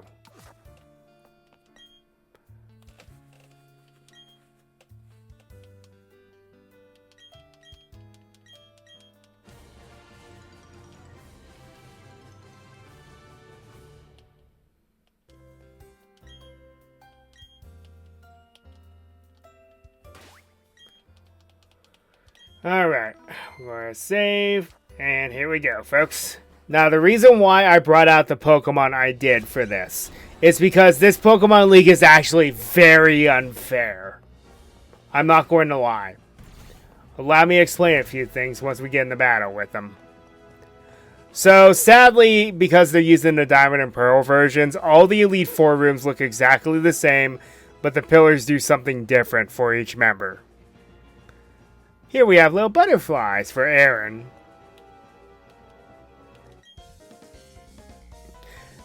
Hello, welcome to the Pokemon League. I'm Aaron of the Elite Four. It's good to meet you. Oh, I should explain. I'm a huge fan of bug Pokemon. Bug Pokemon are nasty mean, and yet they're beautiful too. Would you like to know why I take on challengers here in this room? It's because I want to become perfect, just like my bug Pokemon. Okay, let me take you on.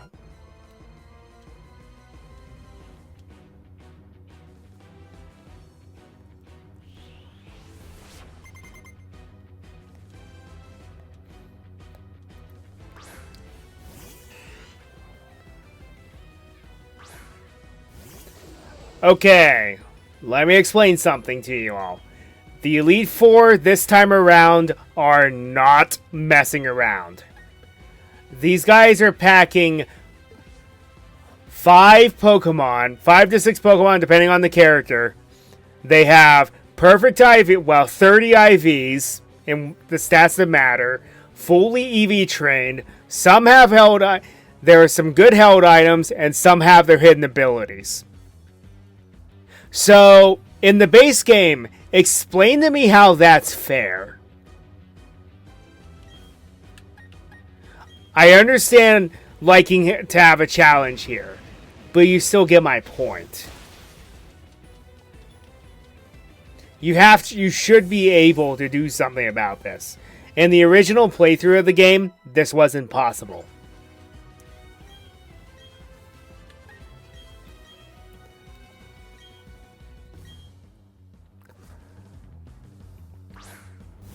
Oh yeah, I'm going to switch the battle style off too.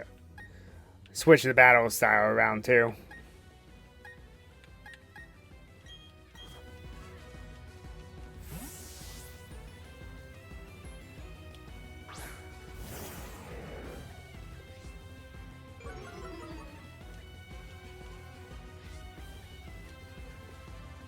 Haha. Now see, that seems weird, correct? His Heracross has guts. Which means that it's, oh, it has Facade too, huh? Oof. That's scary. So, Guts doubles its physical attack stat. Plus having Facade, that's horrifying.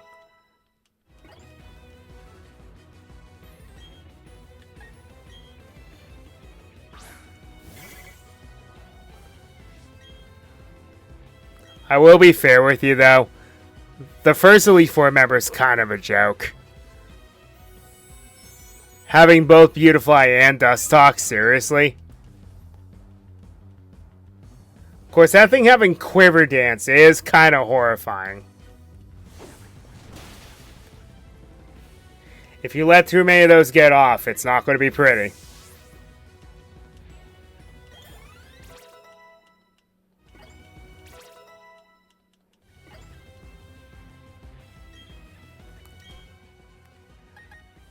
Okay, I believe this is his ace in this game, Vespiquen.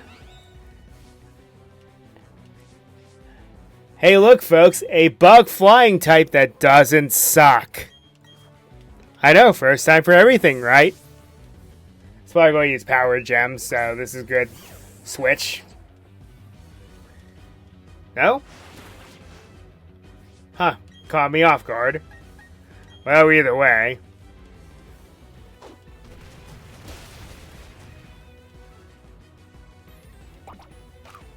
I'm surprised I didn't KO. That's kind of impressive.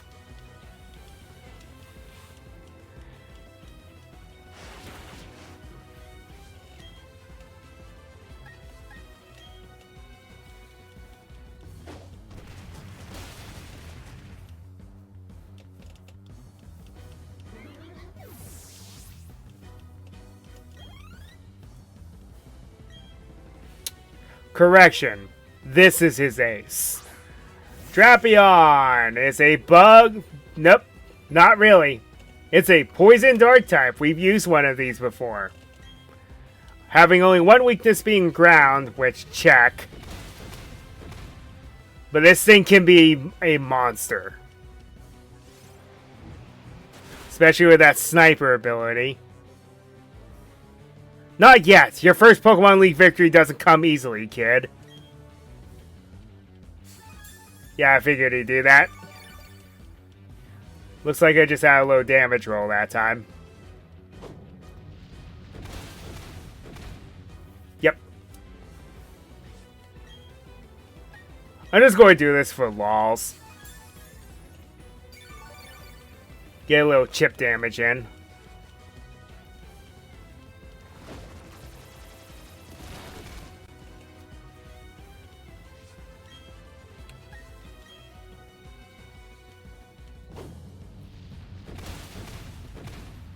And down he goes. Now, when you rematch this guy, he's less of a joke. Zap Cannon, nah. Good move, but nah. I will now concede defeat, but I think you came to see how great Bug-type Pokemon can be. I hope you also realize what you're up against in the Pokemon League. Battling is a deep and complex affair. I lost with the most beautiful and toughest of the bug Pokemon. We lost because I wasn't good enough. That's it, back to training camp. Let's hear it from me. No, that was wrong. Anyway, go on to the next room. 3 more trainers are waiting for you. They're all tougher than me. I'll be fair, I actually forgot what his dub voice is because he only appeared in one early episode in the anime. Okay, options. Change it to set.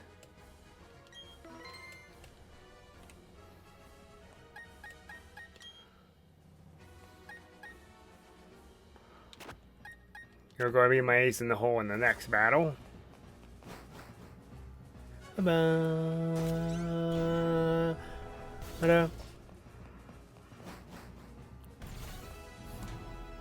Hey, it's Agatha! Wait, no, that's not right.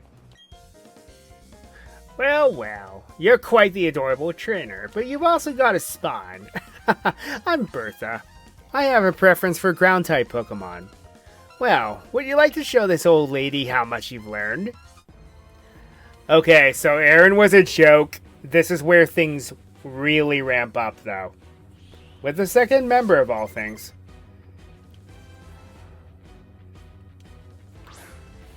Especially when you're starting with Pokemon like that. Okay, this thing likely has water absorbs, so... We'll use Earth Power here.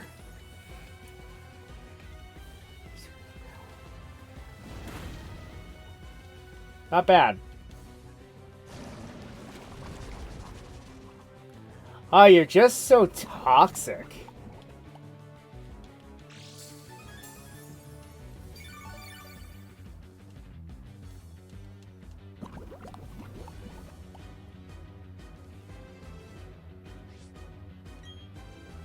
Well, essentially I have a free turn to heal, so I'm just going to go do so.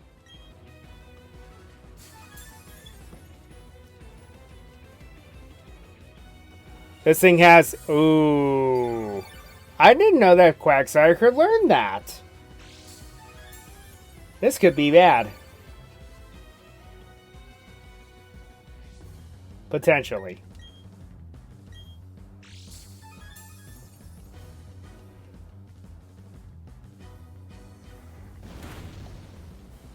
Seriously?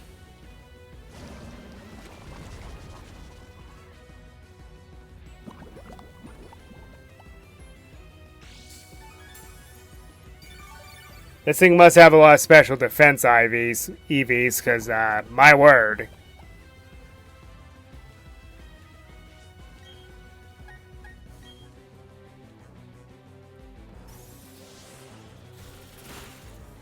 Seems I underestimated Quagsire a bit.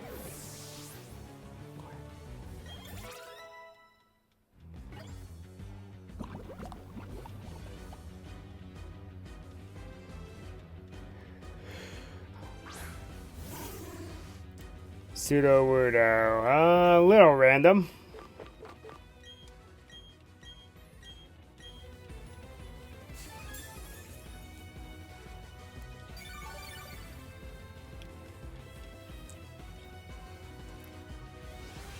Ah, Rockhead. Not bad. Not bad. But it doesn't have Sturdy, at least, so we're good on that front.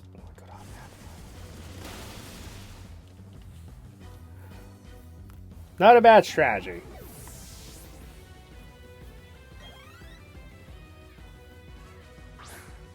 Whiscash, another water ground type.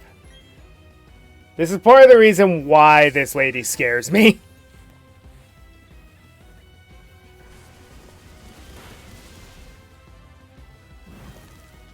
Cool. Okay, so whatever it does, thanks. Appreciate it.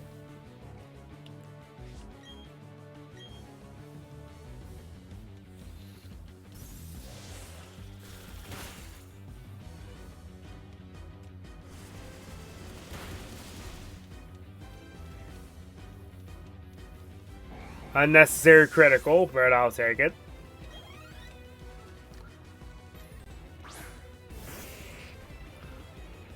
Golem, huh? Not gonna lie, your team is kind of eh. Good enough to take out the Gastrodon there.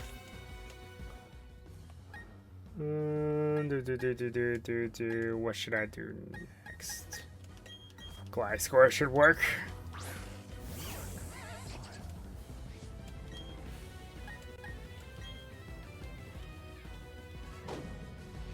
Because then you can't Earthquake me.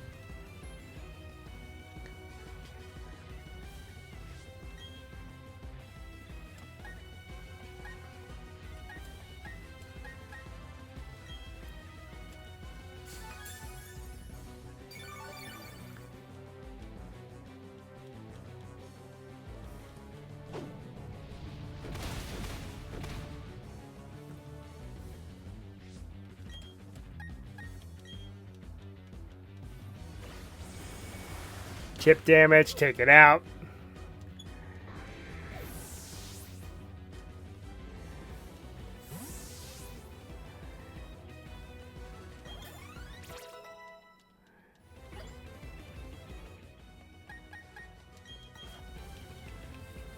And then go for a War of Attrition.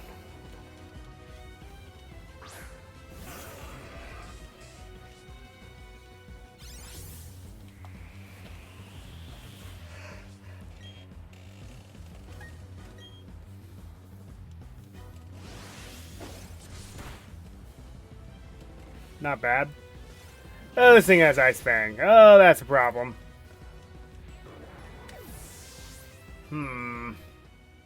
Okay, then.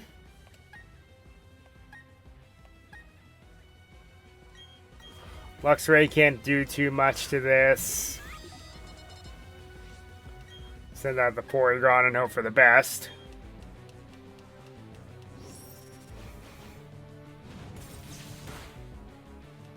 Good. Figured Hippowdon special defenses weren't that good.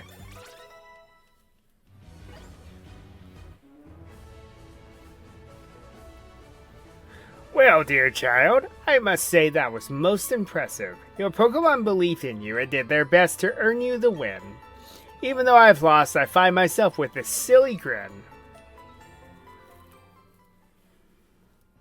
You're quite something, youngster. I like how you and your Pokemon earn the win by working as one. That's what makes you so strong. I think you can go as far as you want. I wasn't joking when I said she's where the league tends to ramp up a bit more.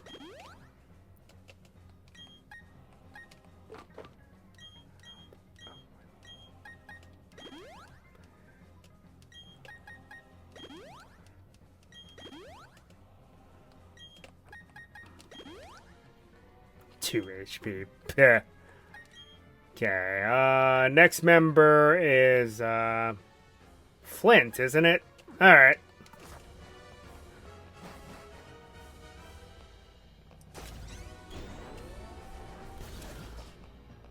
Why do I always forget this guy? Well, I could probably explain it in a moment. Yo, trainer! You have me counting the days on my finger waiting for you to come. Fingers. I heard from Volkner what you did in Sunnyshore. You managed to light a fire in that guy's heart again. How could you not expect me to look forward to seeing you in battle?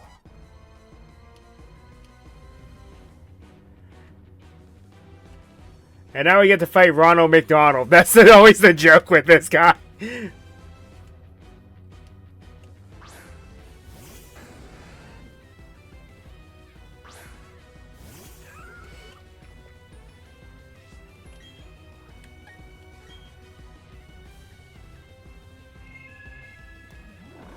Oh.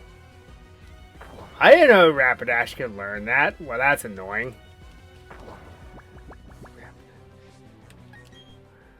Well, let's get out of here then.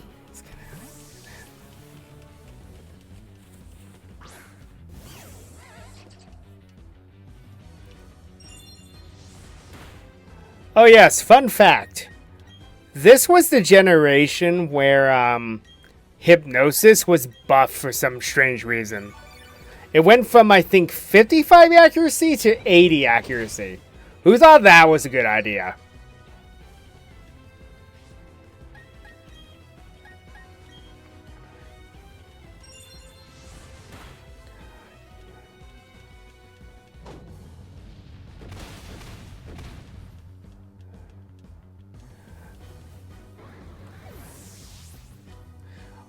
Also, this is why this guy's kind of forgettable. So, that was a fire type, right? What? That's my only reaction to that Pokemon. What? A Pokemon weak to fire. Of course, I can also explain this aesthetically, too, because, fire is used to forge steel anyway.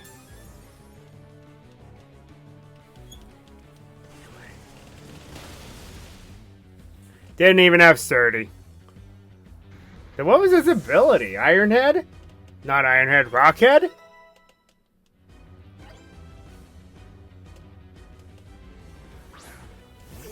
This is the most random one. Just... what? That's my only reaction to this Pokemon. What? What does this have to do with fire? And yeah, I can learn Fire Punch, but that's a big stretch.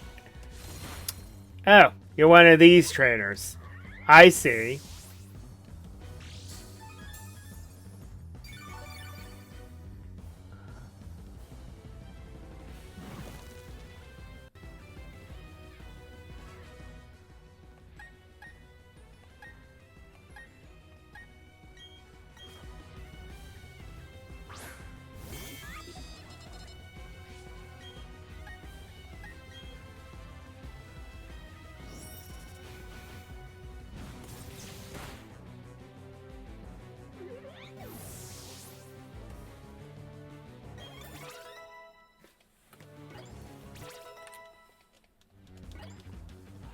I know the obvious jokes with Lopunny, but I'm not going to say anything. Drifblim. Okay, I can somewhat explain this because of its hidden ability, where I believe it gains stats if it gets hit with a fire move. And then 2, it's a hot air balloon. I get that.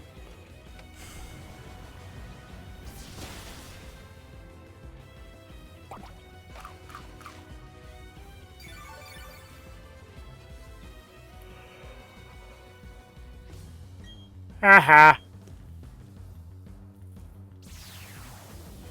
Ah, we're speed tied.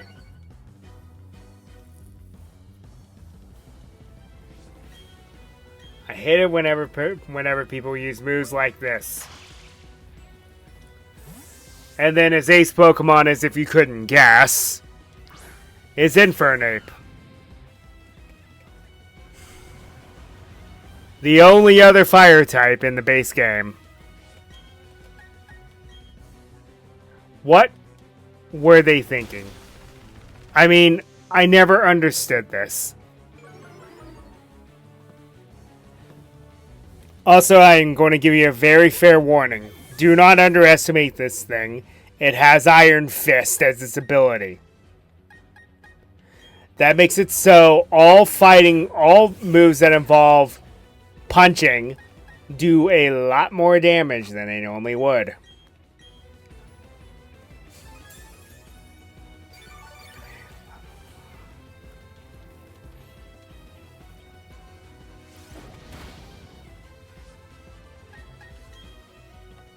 I forget what the calculation is, but it's a decent amount. Ah, that's horrible.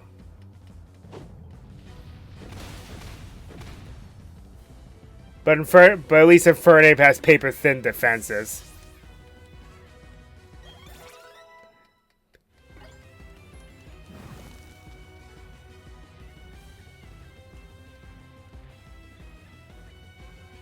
I can feel your determination. Your will is overpowering me.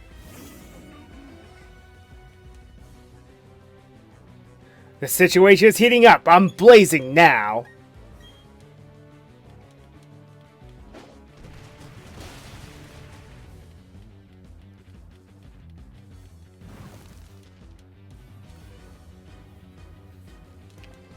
Okay, lost half the squad to this guy. It doesn't bode well for the rest of these battles.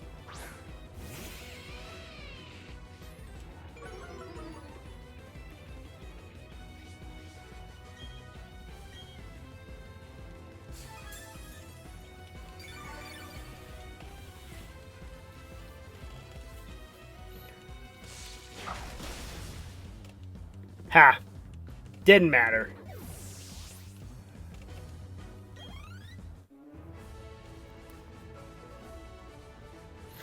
Whoa! I wasn't expecting this. I wasn't looking down on you, but I didn't think for a second that I'd lose.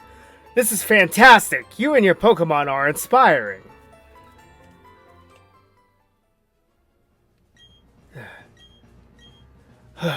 Burn right down the cinders. Move along.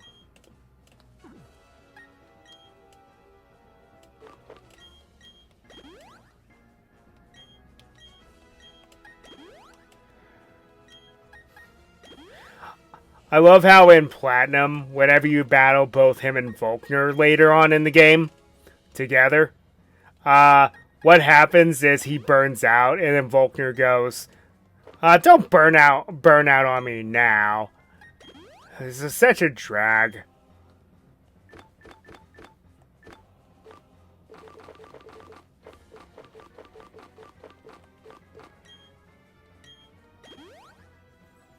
It was short 10 HP, so give it the Oran Berry.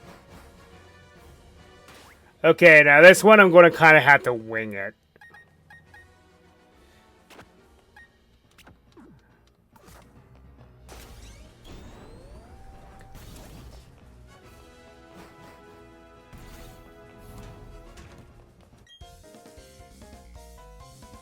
Ah, you timed your arrival well. I've just finished reading a book, you see. Allow me to introduce myself. I am Lucian. I am a user of psychic types. I must say, you've already proven yourself to be outstanding by coming this far. They say I am the toughest of the Elite Four. I'm afraid I will have to go all out against you to live up to that reputation. I'm getting tongue-tied now.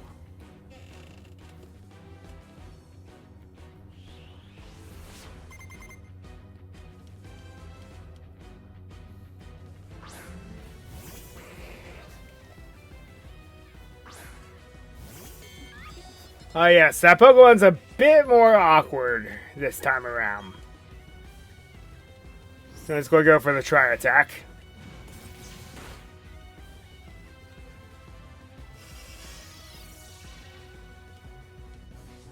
Okay, if memory serves me correctly, this thing does have the Light Clay. So you will be bothered by this thing.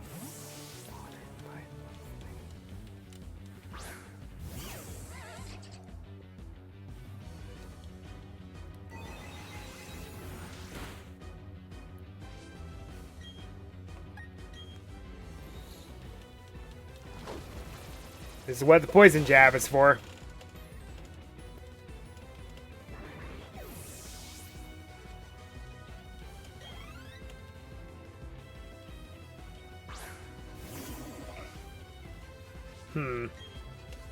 Interesting. Let's go at pivot.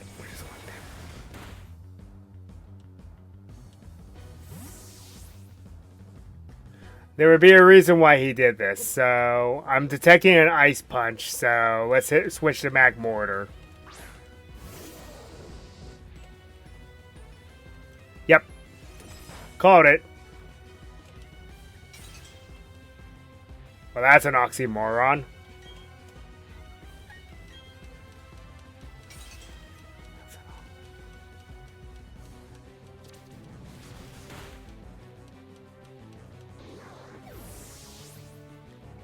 A fire type freezing. Well, I've seen it all.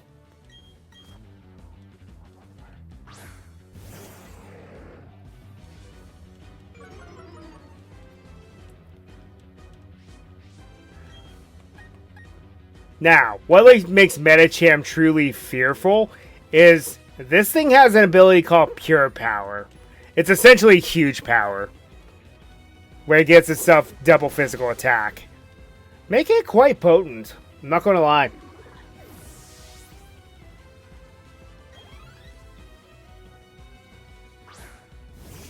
Hi, Alakazam. Here's a fearsome foe. An oldie but a goodie.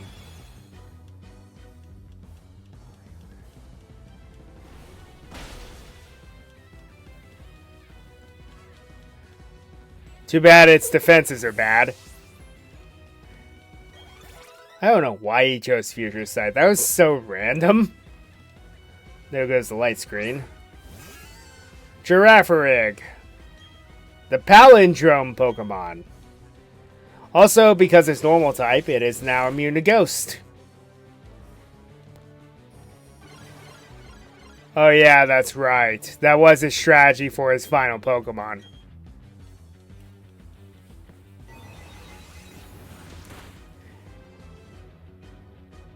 Well, two can play this game.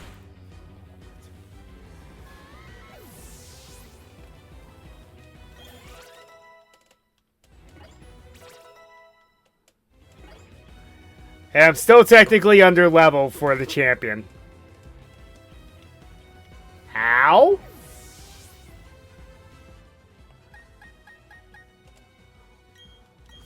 What was that about? Now what should I do? His ace in this game is Bronzong. Very good typing. Being Steel Psychic. Okay, this one has Levitate if memory serves correctly. So, we gotta be a little more tactical here.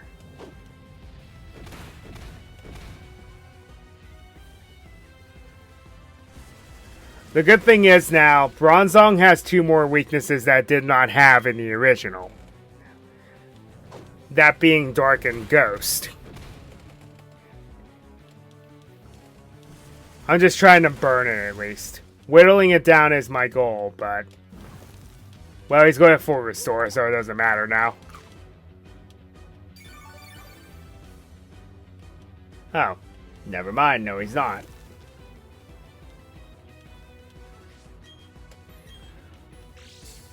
Now, the Bronzor line is a menace in the Mystery Dungeon games.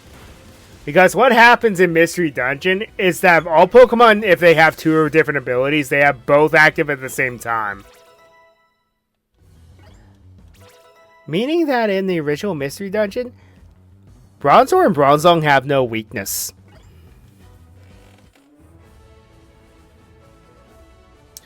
I see. You getting past the three before me was no fluke. Your power is real. Congratulations, you've now beaten the Elite Four. However, that doesn't mean you're done with the Pokemon League. There remains the champion.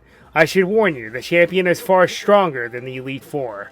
Now go on, step through the doorway to your final battle.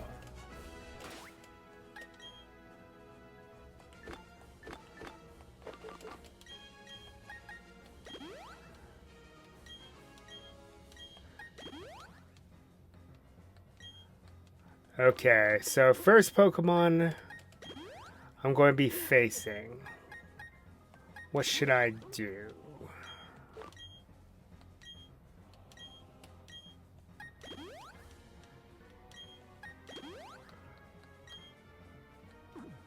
It's a good Pokemon and very good for setups.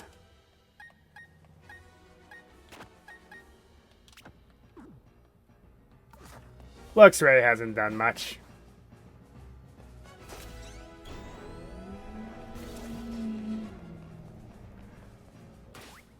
And then they make this corridor very long for almost no reason.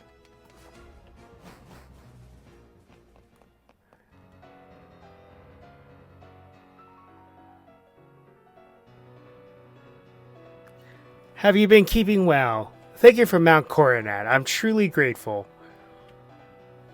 Together, you and your Pokemon overcame all the challenges you faced, however difficult. It means that you've triumphed over any personal weaknesses, too. The power you learned, I can feel it emanating from you. But that's enough talk. Let's get on with why you're here. As the Pokemon League champion, I accept your challenge. And lo and behold, one of the strongest champions in all Pokemon. Don't at me.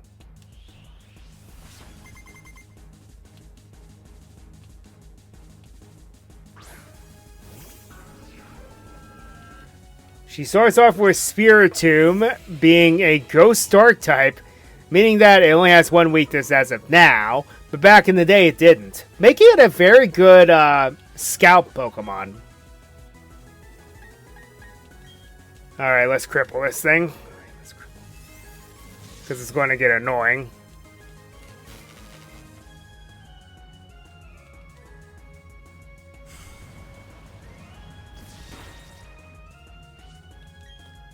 Alright, that's fine. Let's see what this does. Not as much as I thought it would.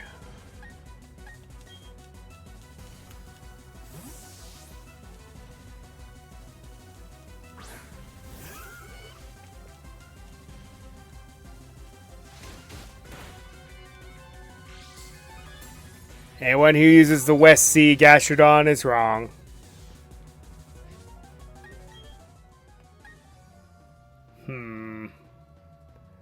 Okay, so there's definitely a ground type move coming.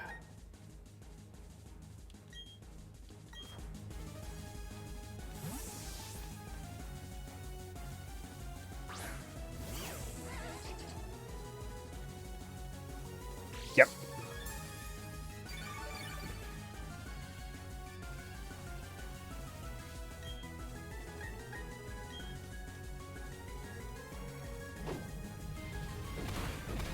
Here's an earthquake of my own.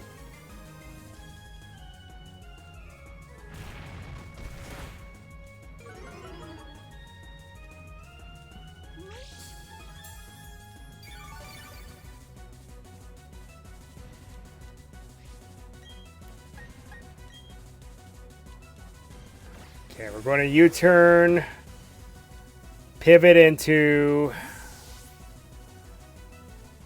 let's see, rock type move coming. How about my own Gastrodon?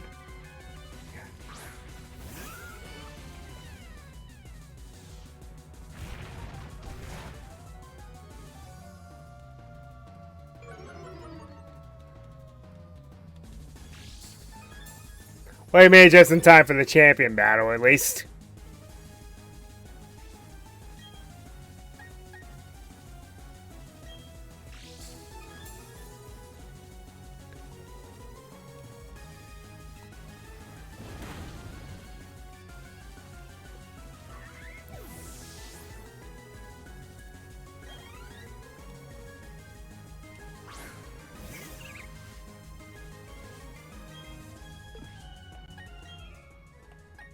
Okay, I'm going to need you for her beast of an ace.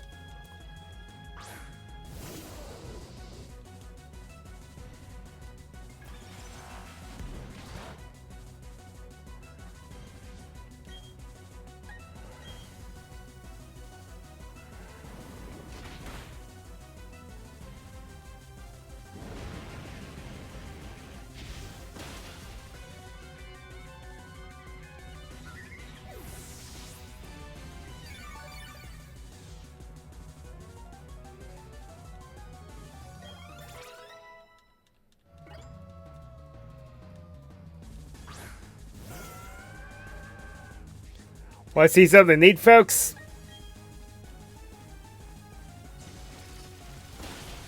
You think I don't expect a water type?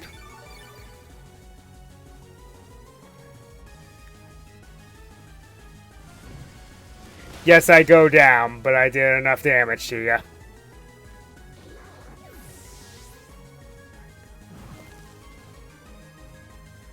Oh, that's obnoxious. Activating Marvel Scale, I see.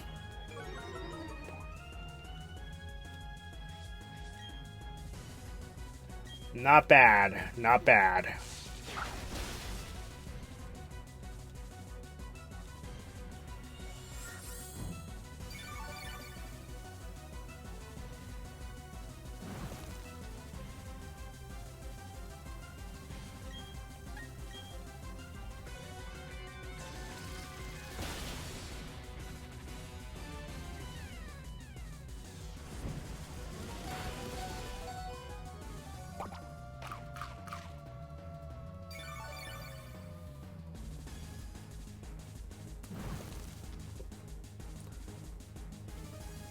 Go ahead and waste your full restore. Then you take the full brunt of this attack.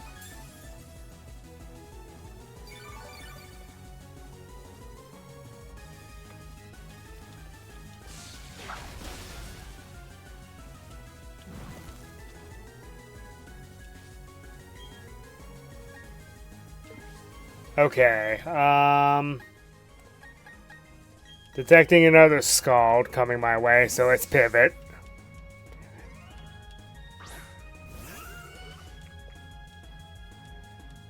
Nope. Okay.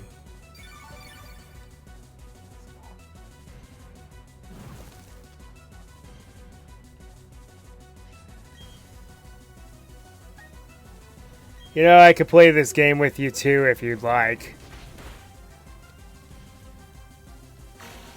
Ah! Well, that's a problem.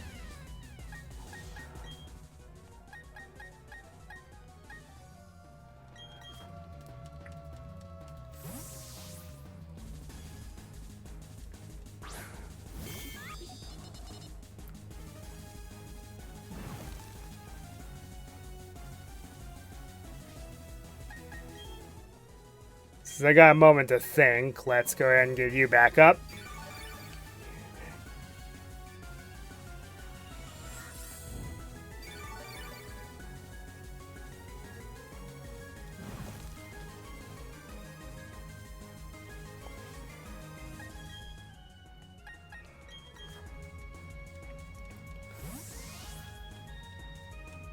Go back to Luxray.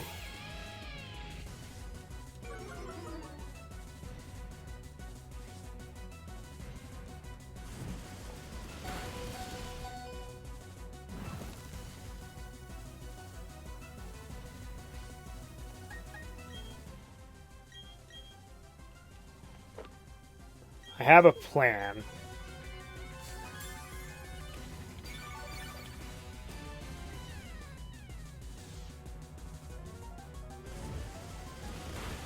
Because it's going to run out of PP for Scald.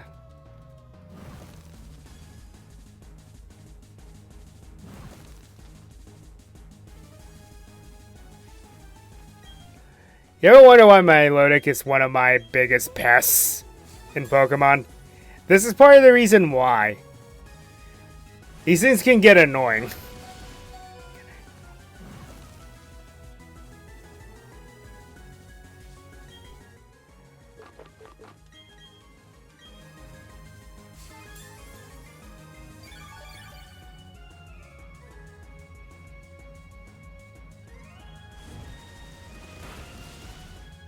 She probably has the 16 power point Scald.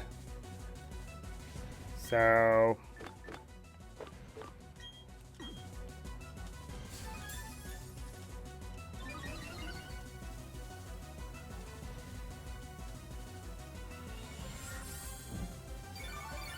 never mind. I think she's out of options.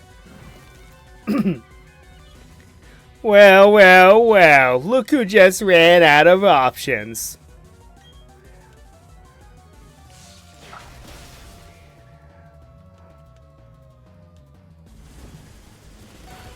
Or not.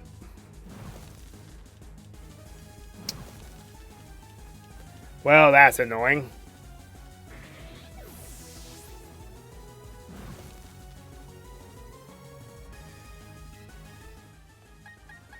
Okay, it's low enough for me to do this.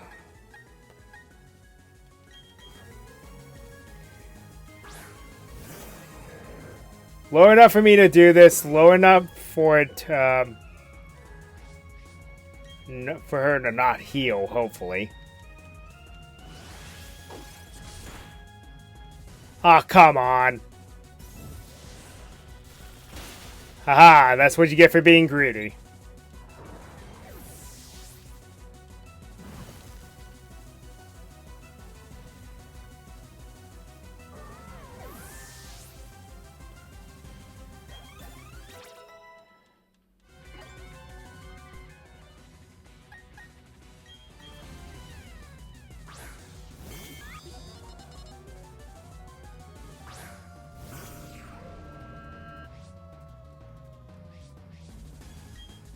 Okay.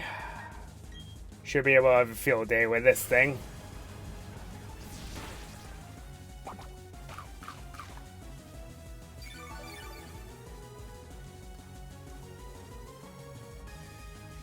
Ha.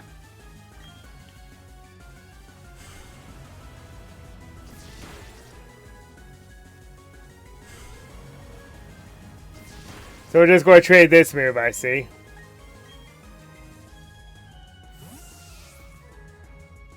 Lucario. Yep.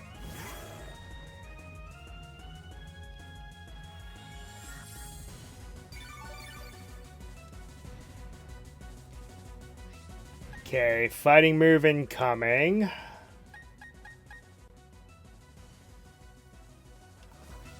You know what, it's fine.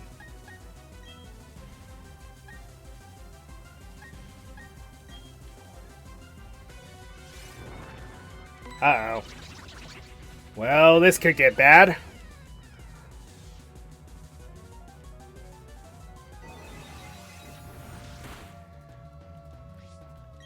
Alright, it's definitely going to attack. Yep. There's no way I'm surviving that.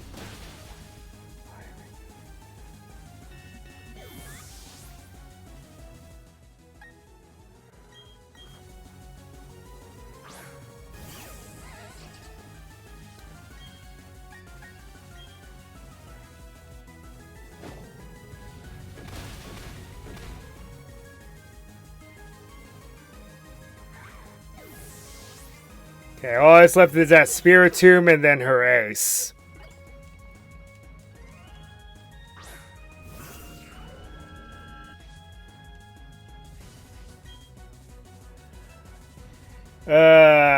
Let's risk it for the biscuit. It needs to go down.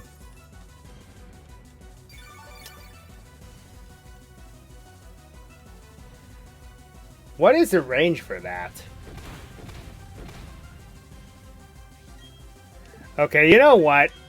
If you're going to do that on me...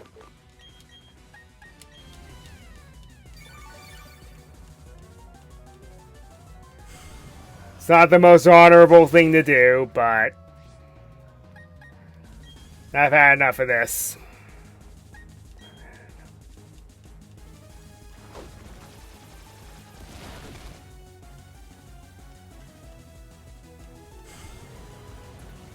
Right, I always forget that ghosts resist poison.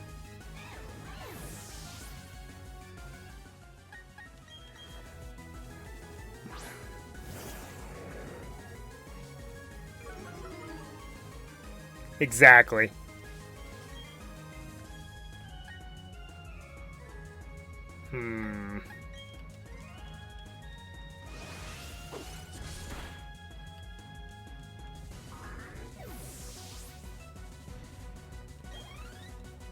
Alright.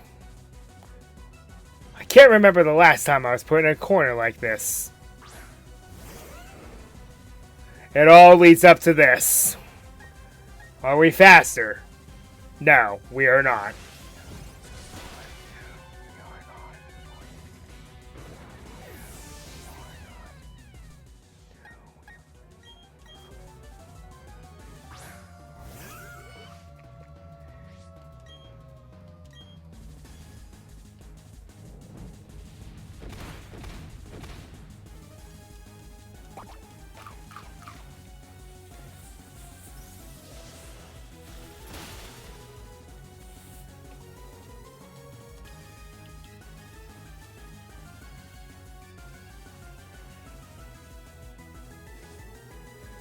Okay. We're in a rock and a hard place now, so we don't have a choice. Someone else needs to wake up.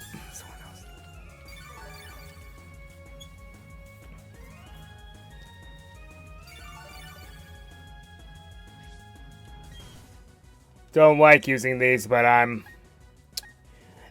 Like I said, I'm in between a rock and a hard place right now.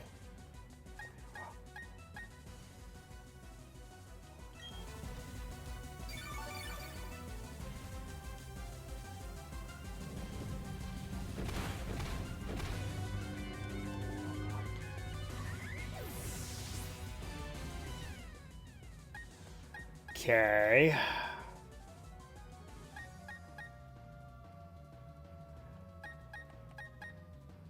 Darn, I knew I should have taught Porygon Z Ice Beam. Oh well. You live and you learn, I guess.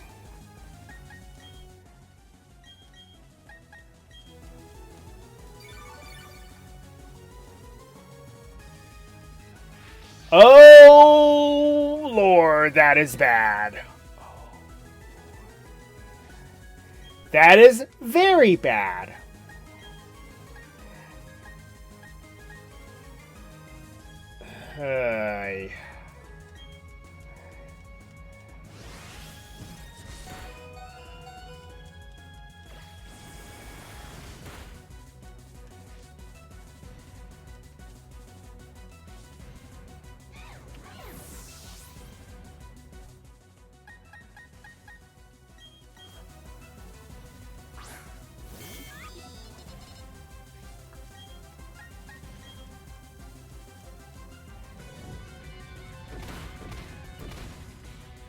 Alright, Quick Claw, you need to activate or this is all for nothing.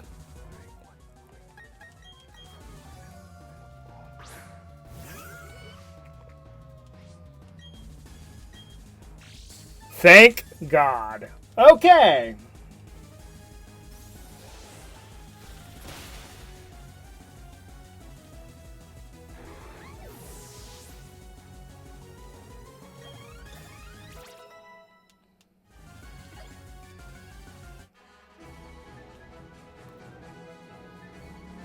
Just a few minutes ago, you were the most powerful challenger, and just now you became the most powerful of all the trainers. You are now our nearest champion. Yeah.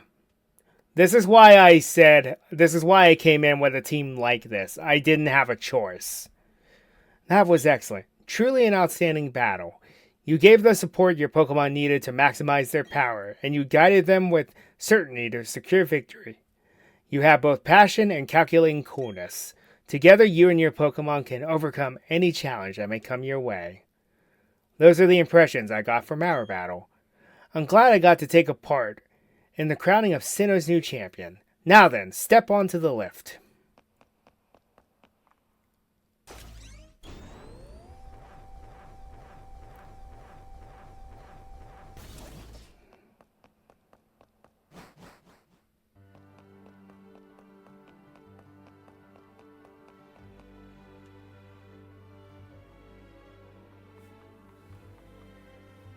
The room ahead is the Hall of Fame.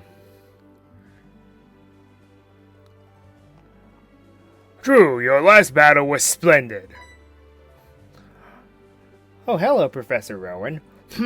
A child I enlisted for my Pokedex project has come this far. It's only natural that I come and witness their crowning achievement. Drew, I shouldn't call you a child anymore. You've grown into a real champion. Professor, you still enjoy the enthusiasm kids bring to your research, don't you? Step this way, please. Professor Rowan, I need you over here as well.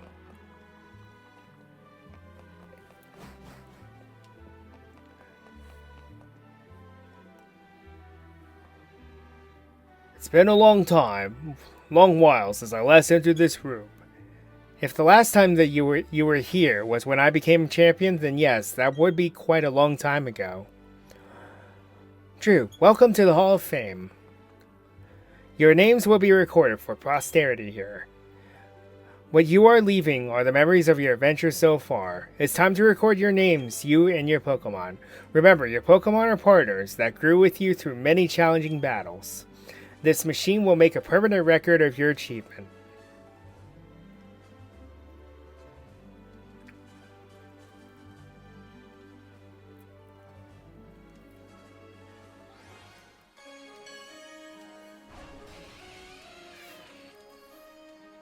And I was still under-leveled, by the way.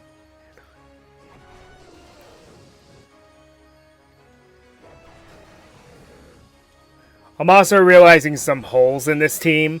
I intend to rectify that, actually.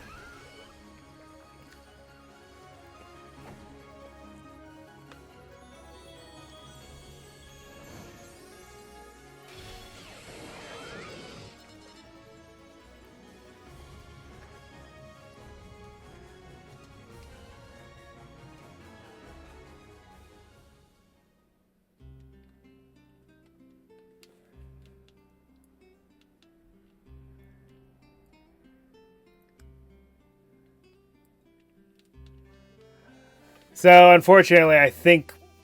Do we have to sit through this? I don't know. I don't remember. I don't think so. So let's go ahead and reset it.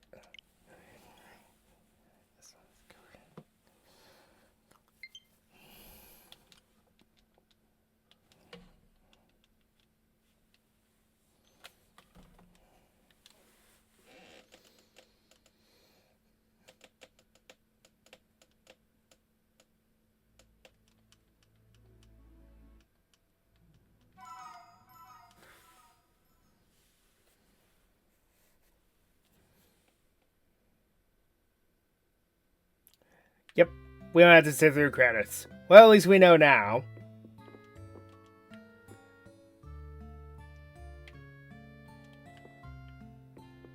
Anyway.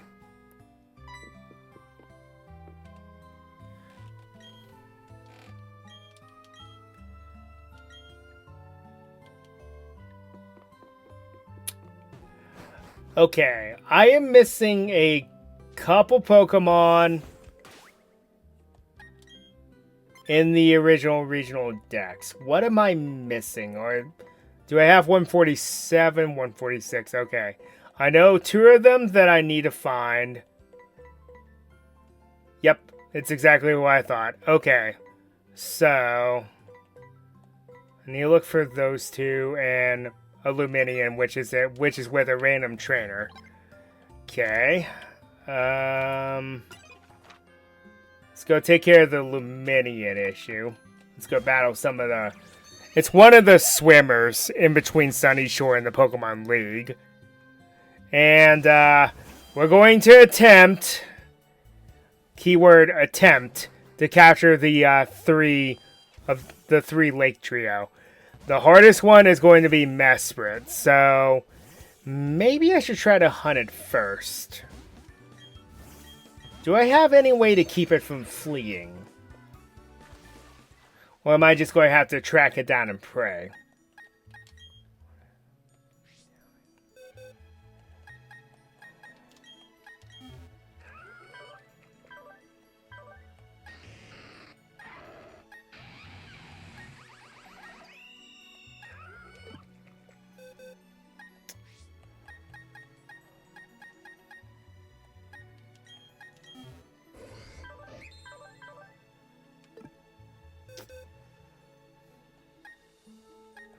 No.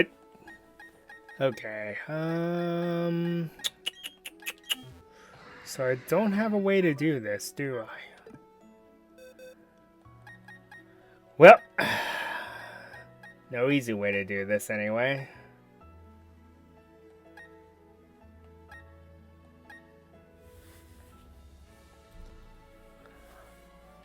I think Palkia can learn Block, if memory serves me correctly. But anyway, let's go ahead and battle. I forget which swimmer it is. It's one of these swimmers. Because in order to fully access the post-game areas, we have to complete the Pokedex. Yep, it was this trainer. Okay.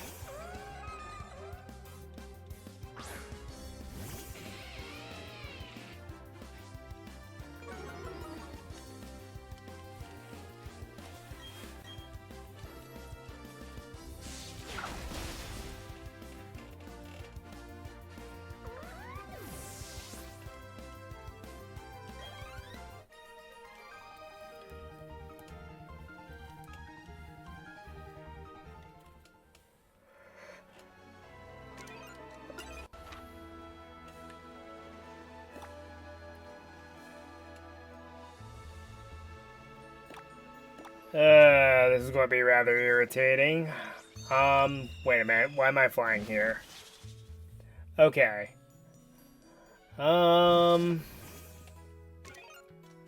Okay, one thing I need to do is we need to go to Pastoria City. And I need to see if Palkia learns block. I don't remember if it does or not. If it does, then we're set on trying to capture Mesprit. Because sadly, Mesprit is a roaming Pokemon, and we all know how fun that is.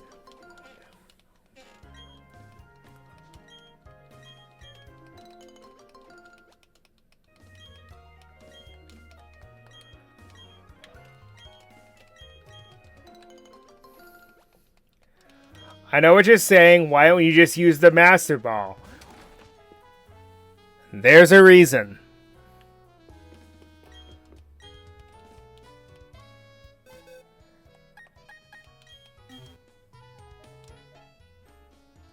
No, it can't. Okay.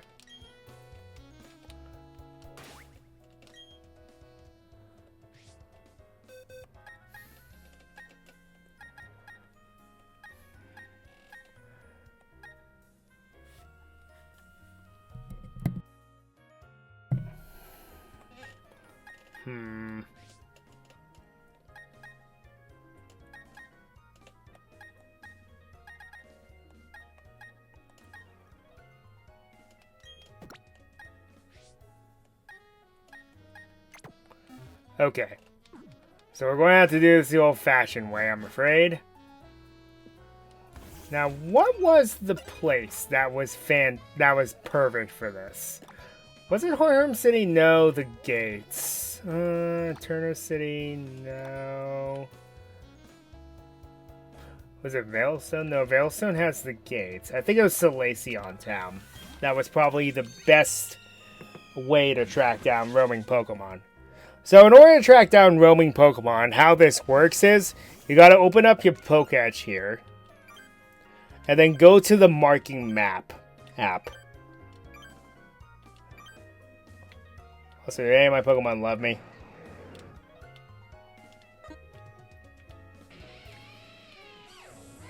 Nope, not yet.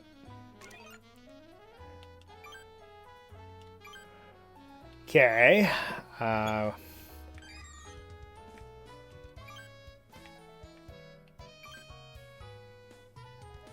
Okay. So, now we have that open. It's lurking around Celestic Town. Which is fine.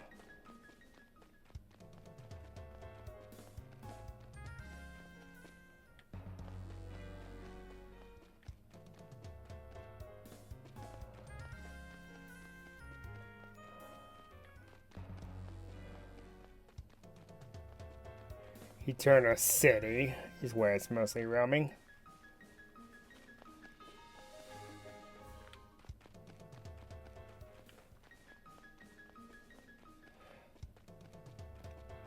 Well, Mesprit seems to really like Eterna City.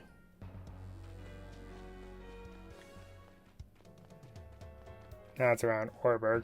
Hey, okay. So. And there it is.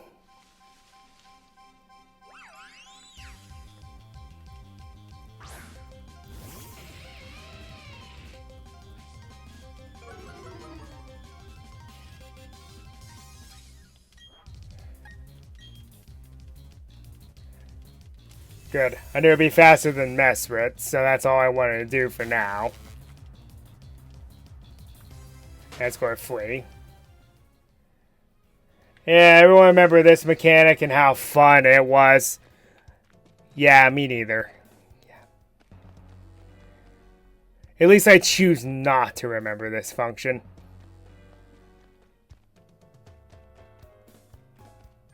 Chasing Pokemon has never been fun.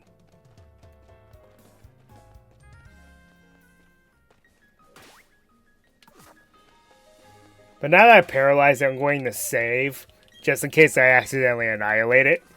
I don't think I will, because Luxray's special attack is lower than its physical attack, so if I get off one Thunderbolt, I don't think that'll be enough to annihilate it.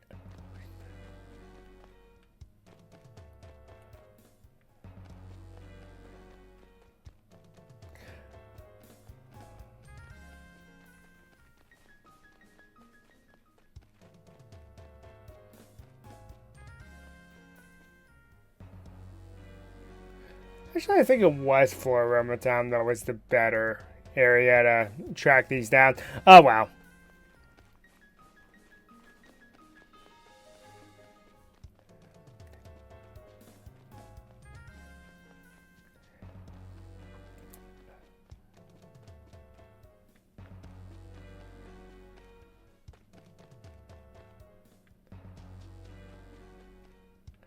Now, I would fly to that area, but hear me out. What happens is that it will reset and then spawn in a different area on the map entirely.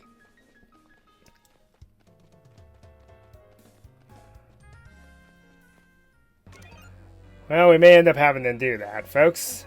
I think Floroma Town's actually a better area to hunt them.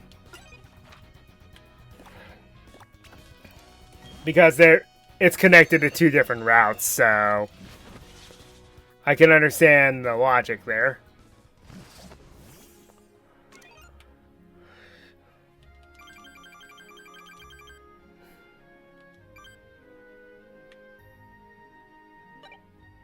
Oop, wrong button. What did I just say? Does the cave count as moving? No, I didn't think so. Okay.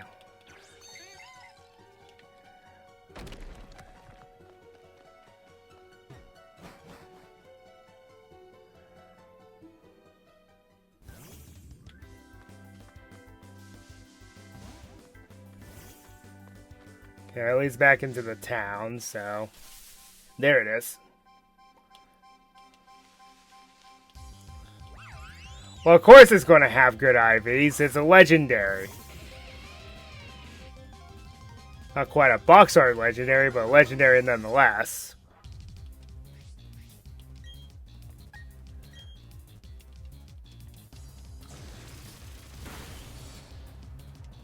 Okay, I could hit with another one. Good.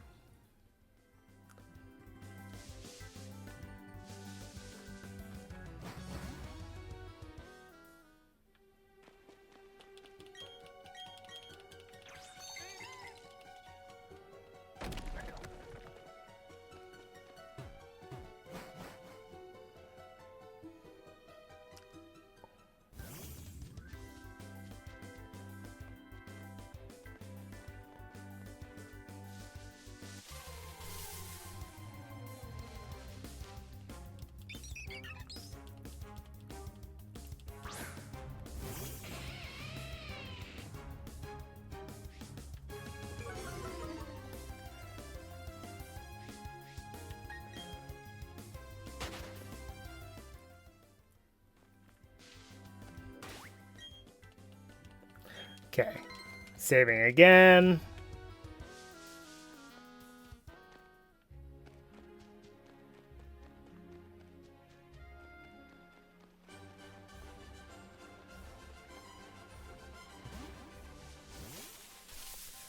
There it is again.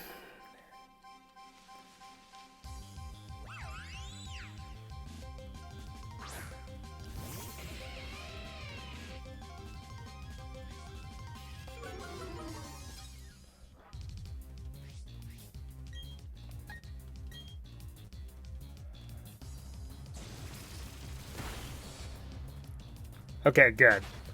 Now every time I run into it, I'm just going to chuck a quick ball at it.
Now it's hanging around where I was.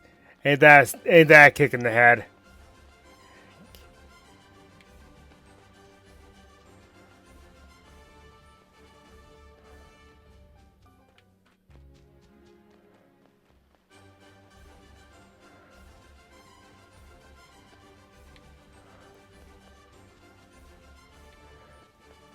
And then it jumped all the way over there. Oh, that's funny. That's why roaming Pokemon annoy me.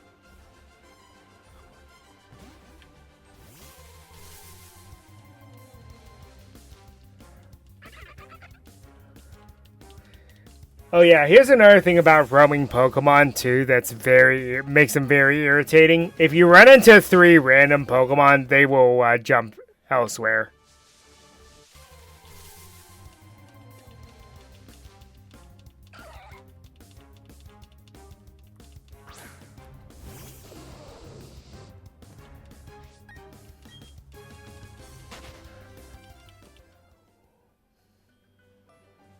Like that. Yes. It was just in my area and then it jumped.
And I was just hanging around in that area.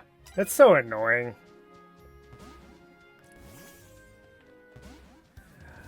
This is why I'm happy they also got rid of this mechanic. Roaming Pokemon was a bad idea. Is Wobbuffet in this game?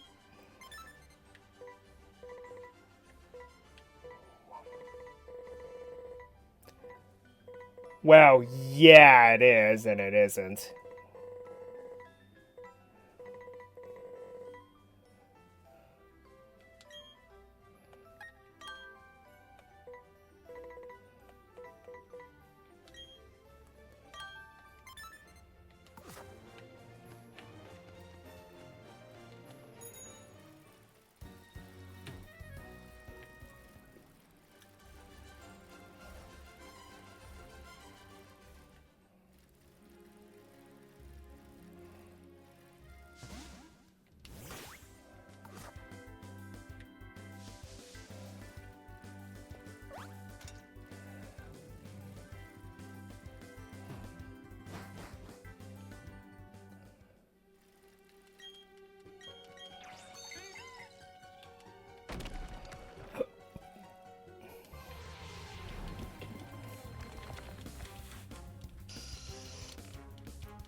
Oh. Forget the whole Victory Road was a mine thing. I guess they just used that as an aesthetic for every cave in the game.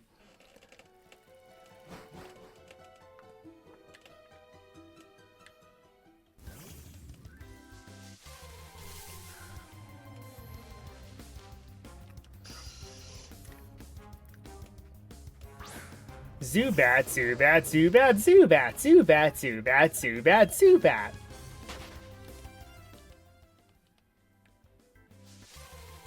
One step. One step.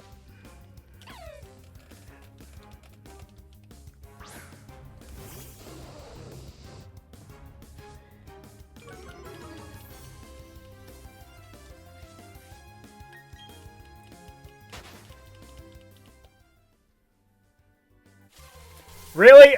Again, one step. Encounter rates are so bad.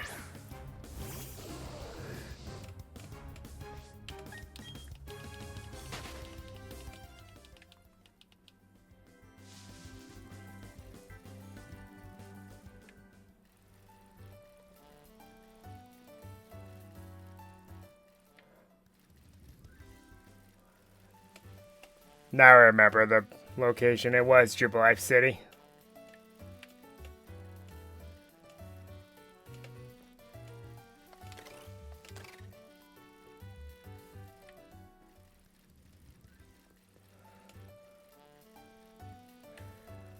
Because you have multiple points to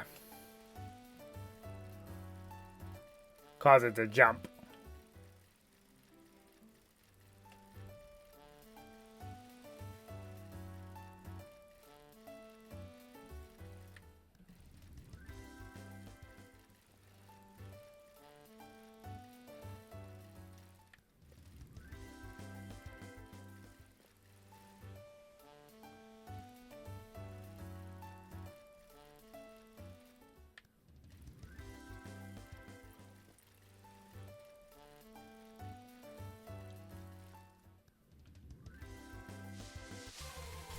Oh, come on.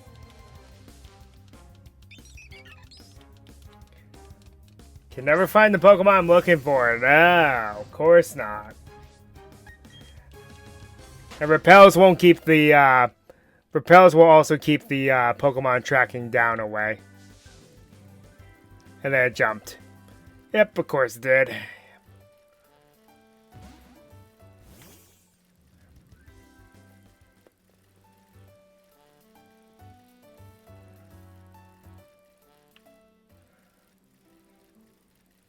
If only there was a way to get another Master Ball, then I wouldn't have to worry about this. But you can't send over Pokemon with items. Because that's what makes chasing Pokemon painful, is you have to do... Yeah, there are 2 in this game. 1 you have to do the old-fashioned way, 1 you can just Master Ball.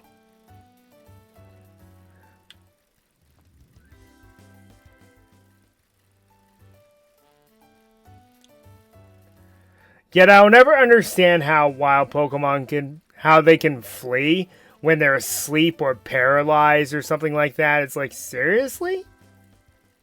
How does that work?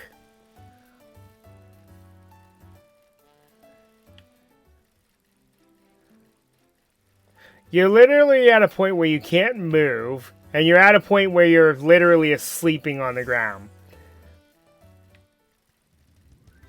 It's the one piece of logic I never understood.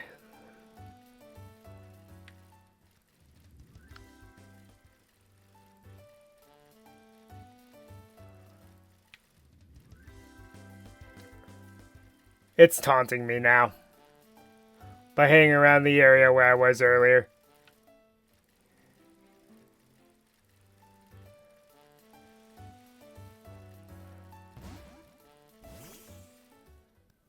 Oh, well, that's lucky.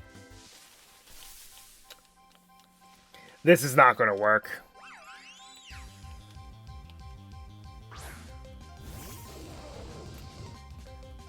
It's wishful thinking. It really is wishful thinking. I'm going to have to get something to trap them eventually. I might have to go back to the drawing board. Yep, thought so. Yeah, I'm going to have to go back to the drawing board with this one. Oh well.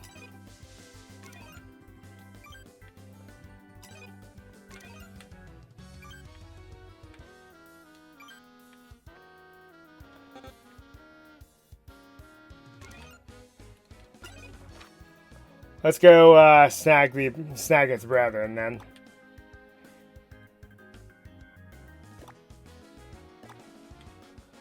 What would be technically closer? Here, maybe?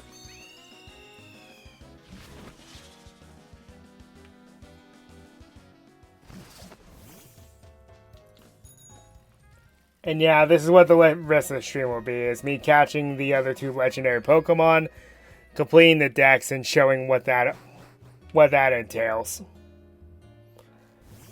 Then we'll do the post-game next week, and then we will move on to the next game.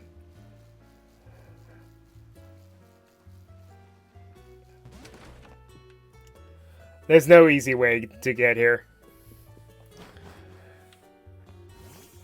Also, I want to point out something. If you want to come back here, talk to that swimmer, he will fight you. It is He is Shigeki Morimoto, the executive of one of the executives of Game Freak. Game Freak. Ah, my voice cut out.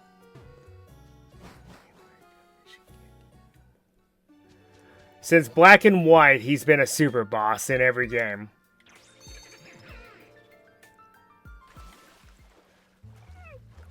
Well, not exactly. I don't think he was in Scarlet and Violet, was he?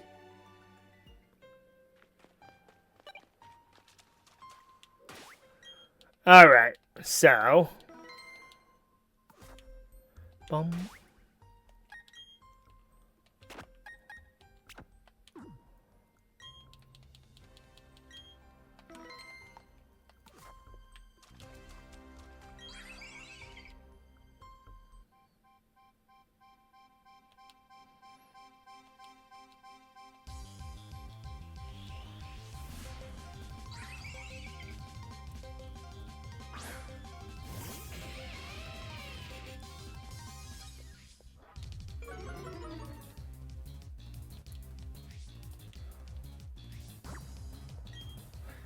You always gotta try. You always have to try.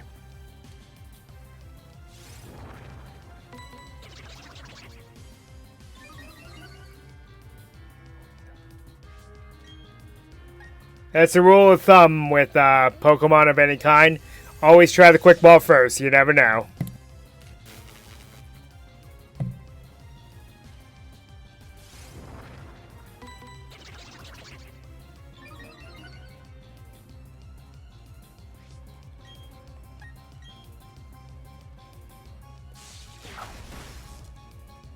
Perfect.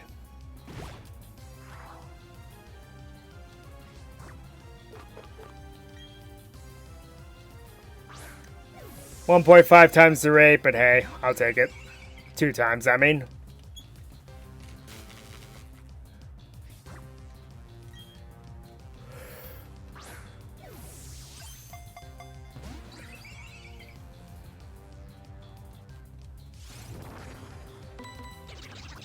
Can it not do anything to me? Oh, that's right. All they have is Future Sight.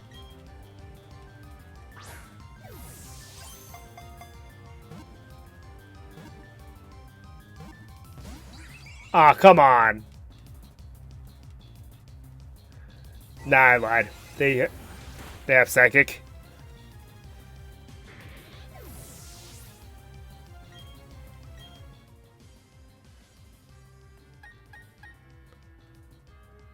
Okay, I'm going to back out and try again because we need a different plan.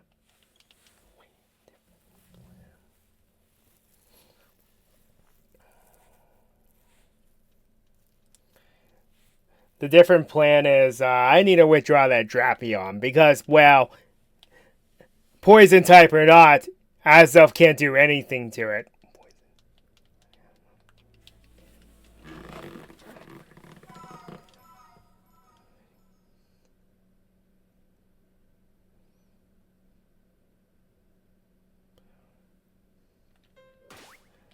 Okay.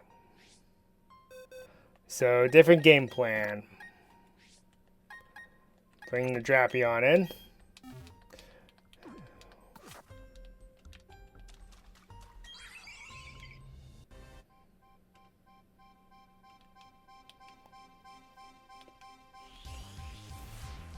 Oh yeah, after this battle, after we capture Azelf, I'm also going to show you something else that's very interesting.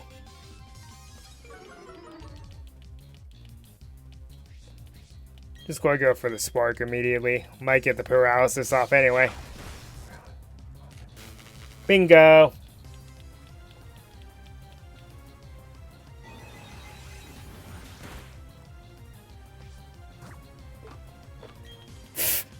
Let's just go ahead and waste these, because I have 14 of them anyway.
This is also another reason why I recommended that you get a bunch of dusk balls.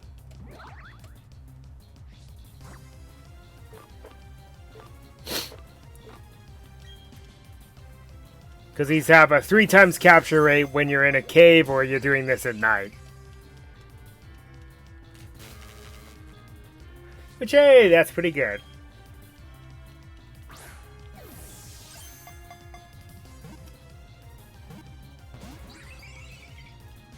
Sadly, it's not and or, but it's one or the other, sadly.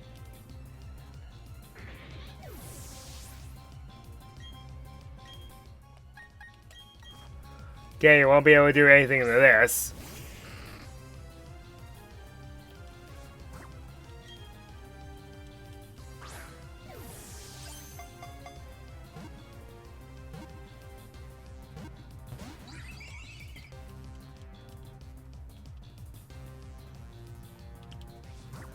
Dark type!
Well.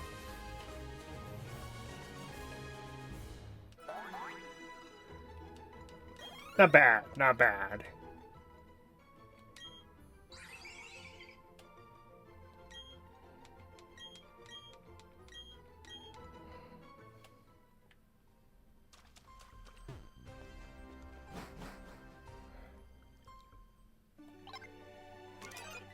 Okay.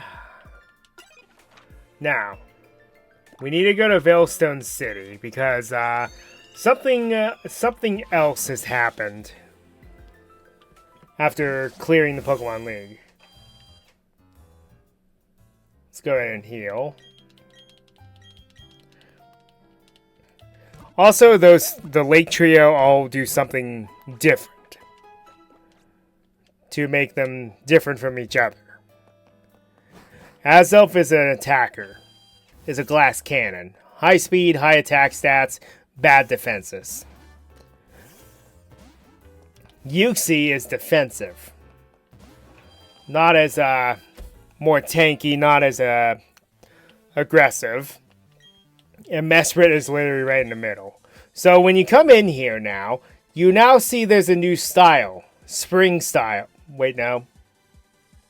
Huh? That's strange. Oh, that's right. I have to get to the... Never mind.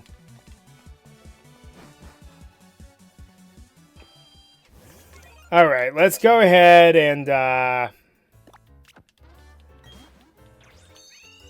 get the snow point. Let's go get Uxie. And we should have enough. Diamond Dust.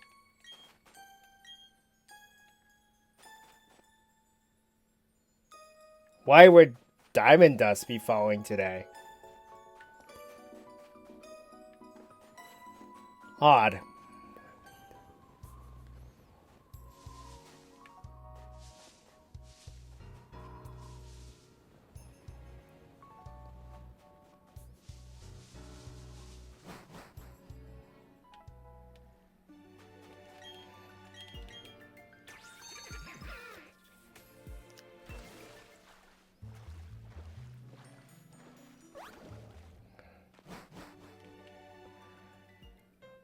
Why Uxie likes being up here is beyond me. I guess it would be a bit secluded.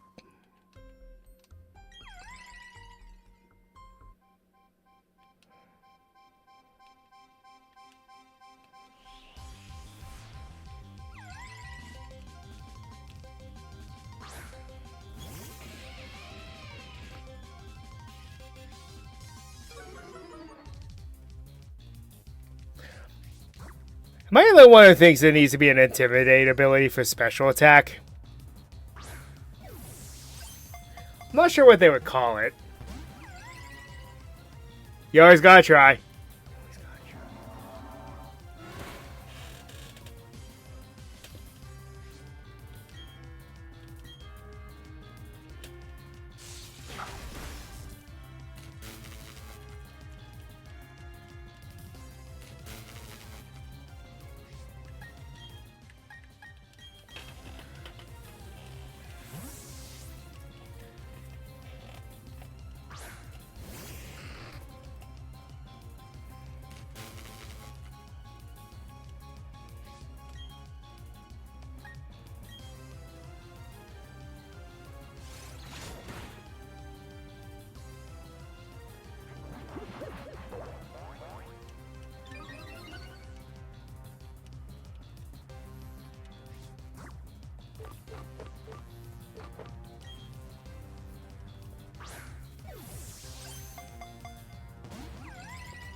Huh.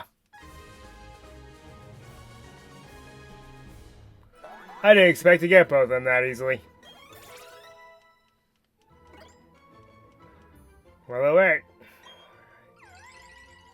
Wait a minute. Drapion can learn block, can it? I just realized. Because I got Mesprit to the point where I want it to be. Let's head to Pastoria City and go take a look.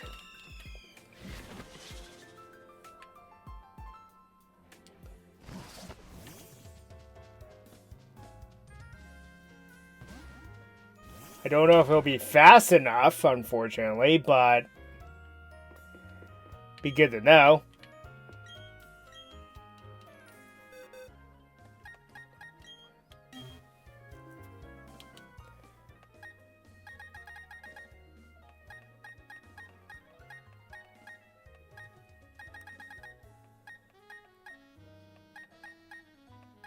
I think it can, but it needs to be a higher level.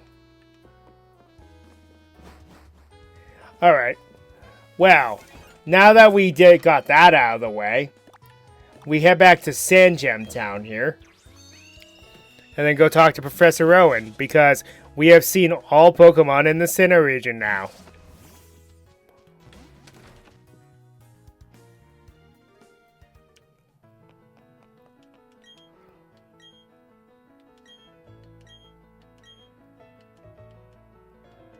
Oh, wait a minute. I forgot something.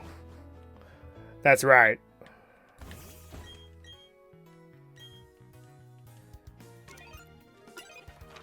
That's the one thing I always forget about. Okay, so after you get that tip from Dawn, go to Celestic Town, and then go see the Elder, or, well, Cynthia's grandmother.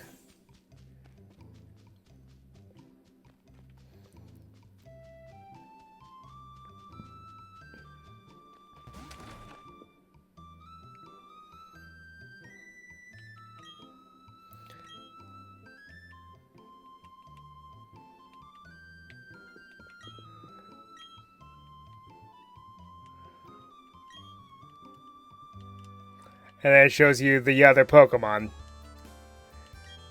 Also, I want to point out something here. My big sister's studying the myths of Sinnoh. I am going to tell you something. This is Verity. You know, the female lead from the I Choose You movie? Because here's the thing about this. Cynthia isn't old enough to really have a child at this point, at least I don't think. And then the other thing is, we only ever see Cynthia's grandmother. We never see her actual parents. And then here's a little sister suddenly. And if you see the scene where Verity is looking at a picture of her mother, she looks like Cynthia, but she isn't. That is their mother.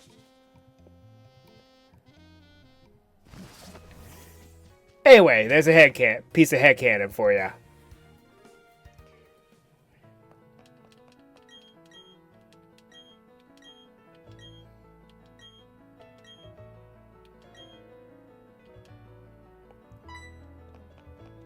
Yeah, I get to do this voice. Greetings, Professor Rowan. It's been a very long time. I'll tell you, Sinnoh certainly is a long trip from Kanto. Of course, if it means meeting new Pokemon, there's no great distance too great for the likes of us to travel. Oh, if it isn't my old colleague, Professor Oak. I should have expected as much from the world's authority on Pokemon.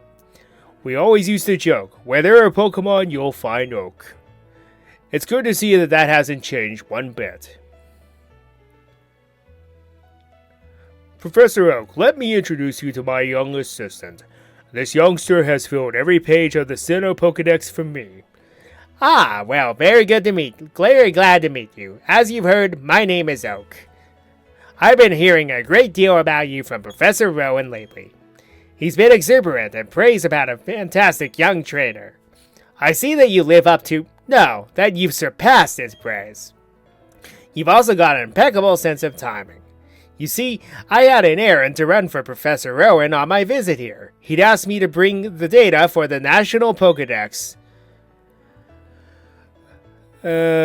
Controversy. So, since you're here, let me upgrade your Pokedex with the National mode. After all, there are many kinds of Pokemon in this world of ours. I'm afraid it won't be easy to complete the National Pokedex. However, I'm sure you will make an honest attempt on our behalf. Have no fear, Drew will get the job done.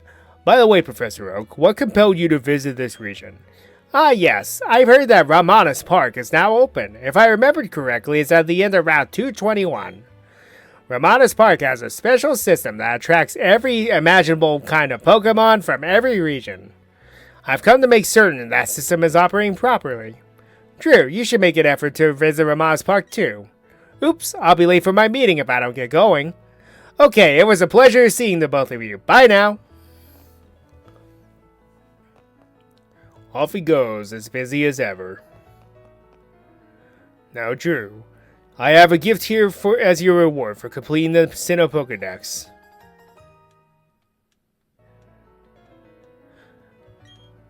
Use it and it will indicate grass patches where Pokemon are lurking. Fun fact, if you actually chain up enough of these, one of the blades of grass will shine. That indicates that you have a very high chance of finding a shiny Pokemon. I prepared that to help my field assistants put together the Sinnoh Pokedex, but you took care of that. I'm sure it will be useful for your goal of filling the National Pokedex. Okay, so with that done... Huh? Hi there, it's been a while. When I heard you defeated the Elite Four and entered the Hall of Fame, I rushed here to congratulate you. I mean, great job. All the other gym leaders are really happy for you too. But you know, we gym leaders aren't going to take this lying down. Losing to you was rough on all of us, yet we still have our pride as Sinnoh's 8 gym leaders. Now we're all determined to beat you this time. So if you don't mind, could you give us all another chance with a Pokemon battle? We'll each be waiting for you at our own gyms. You know where to find me, Oreburgh Gym. And down he goes.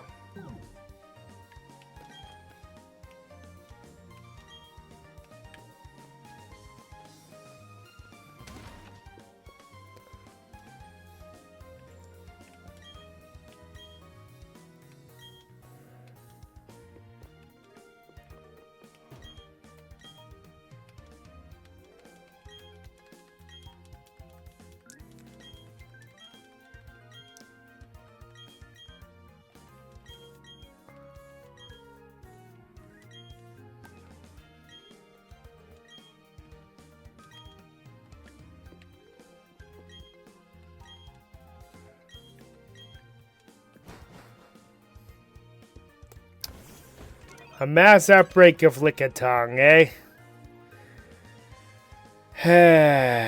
Yeah. Yeah. Okay, so we head to Snowpoint City here. With Diamond Dust, oddly.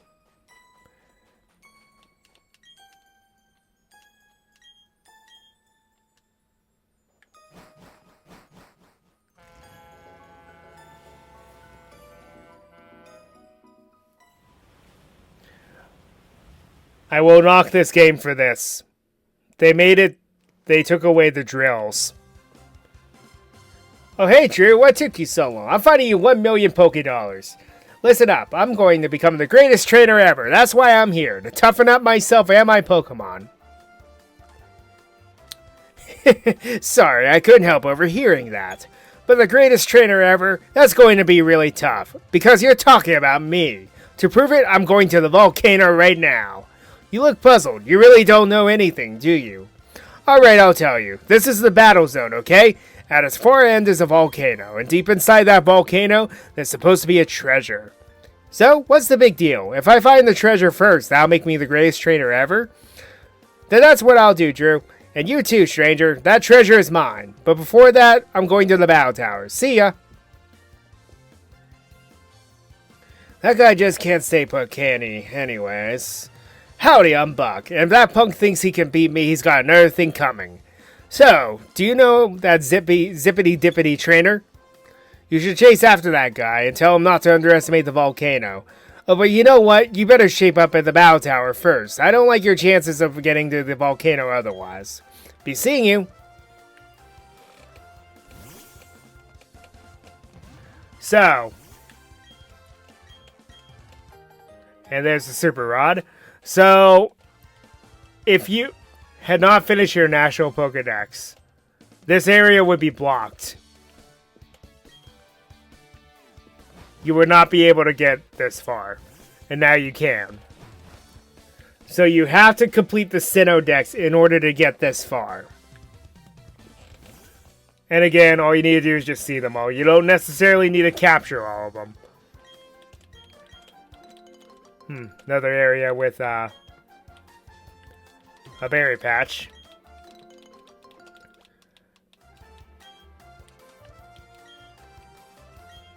Okay. So our next clue was to head to the battle tower.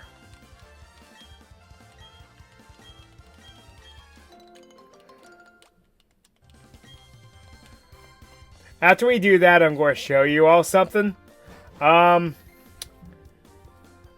think we're going to call it quits unless...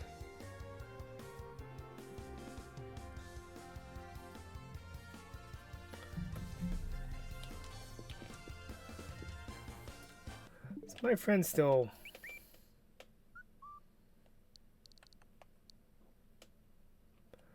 No, he got off. Okay. Could have had something interesting there planned.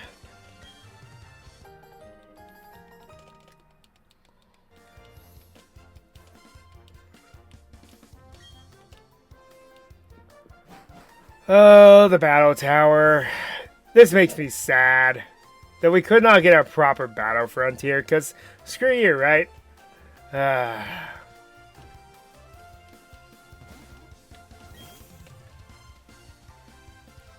So off screen, I will also be working on something. Thud. What the? Whoops, sorry about that. I was in a rush. Wait a second, aren't you? You're Drew from Twin Leaf. Wow, that brings back memories. So if you're here, he can't be far behind. This should be fun. See ya. Gee. Thud. What the? Oh, hey, Drew, you came to the battle tower too, huh? I decided to see how I measure up before going to Stark Mountain. But that guy you were just talking to... Nah, it's alright. I got here on my own power. It won't be long before I see him. See ya, Drew. I'm going to toughen up here.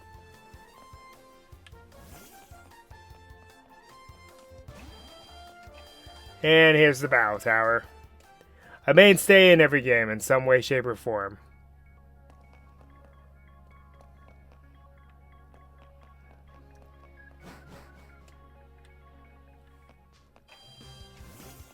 So, once we gain access to the battle tower, I believe that activates the thing I wanted it to.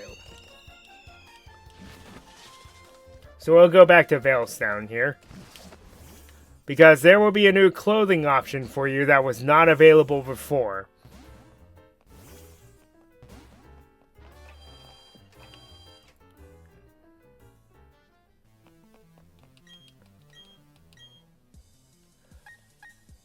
No? How do you get it then?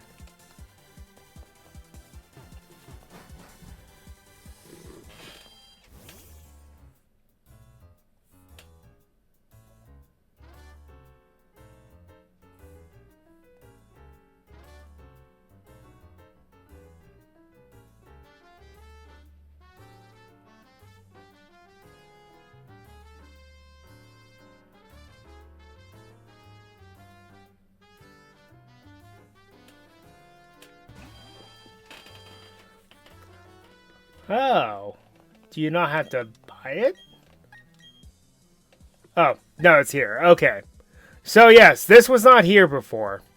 You just get by default after becoming the champion.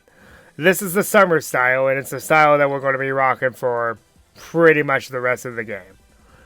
So, because it screams me if you know me personally. But, I hate to cut it short, but I think that's where we're going to end things off for now, because I have a lot of things I gotta do in order to finish the post-game stuff. So, until next time, see you all next week. Ryo Nakage signing off.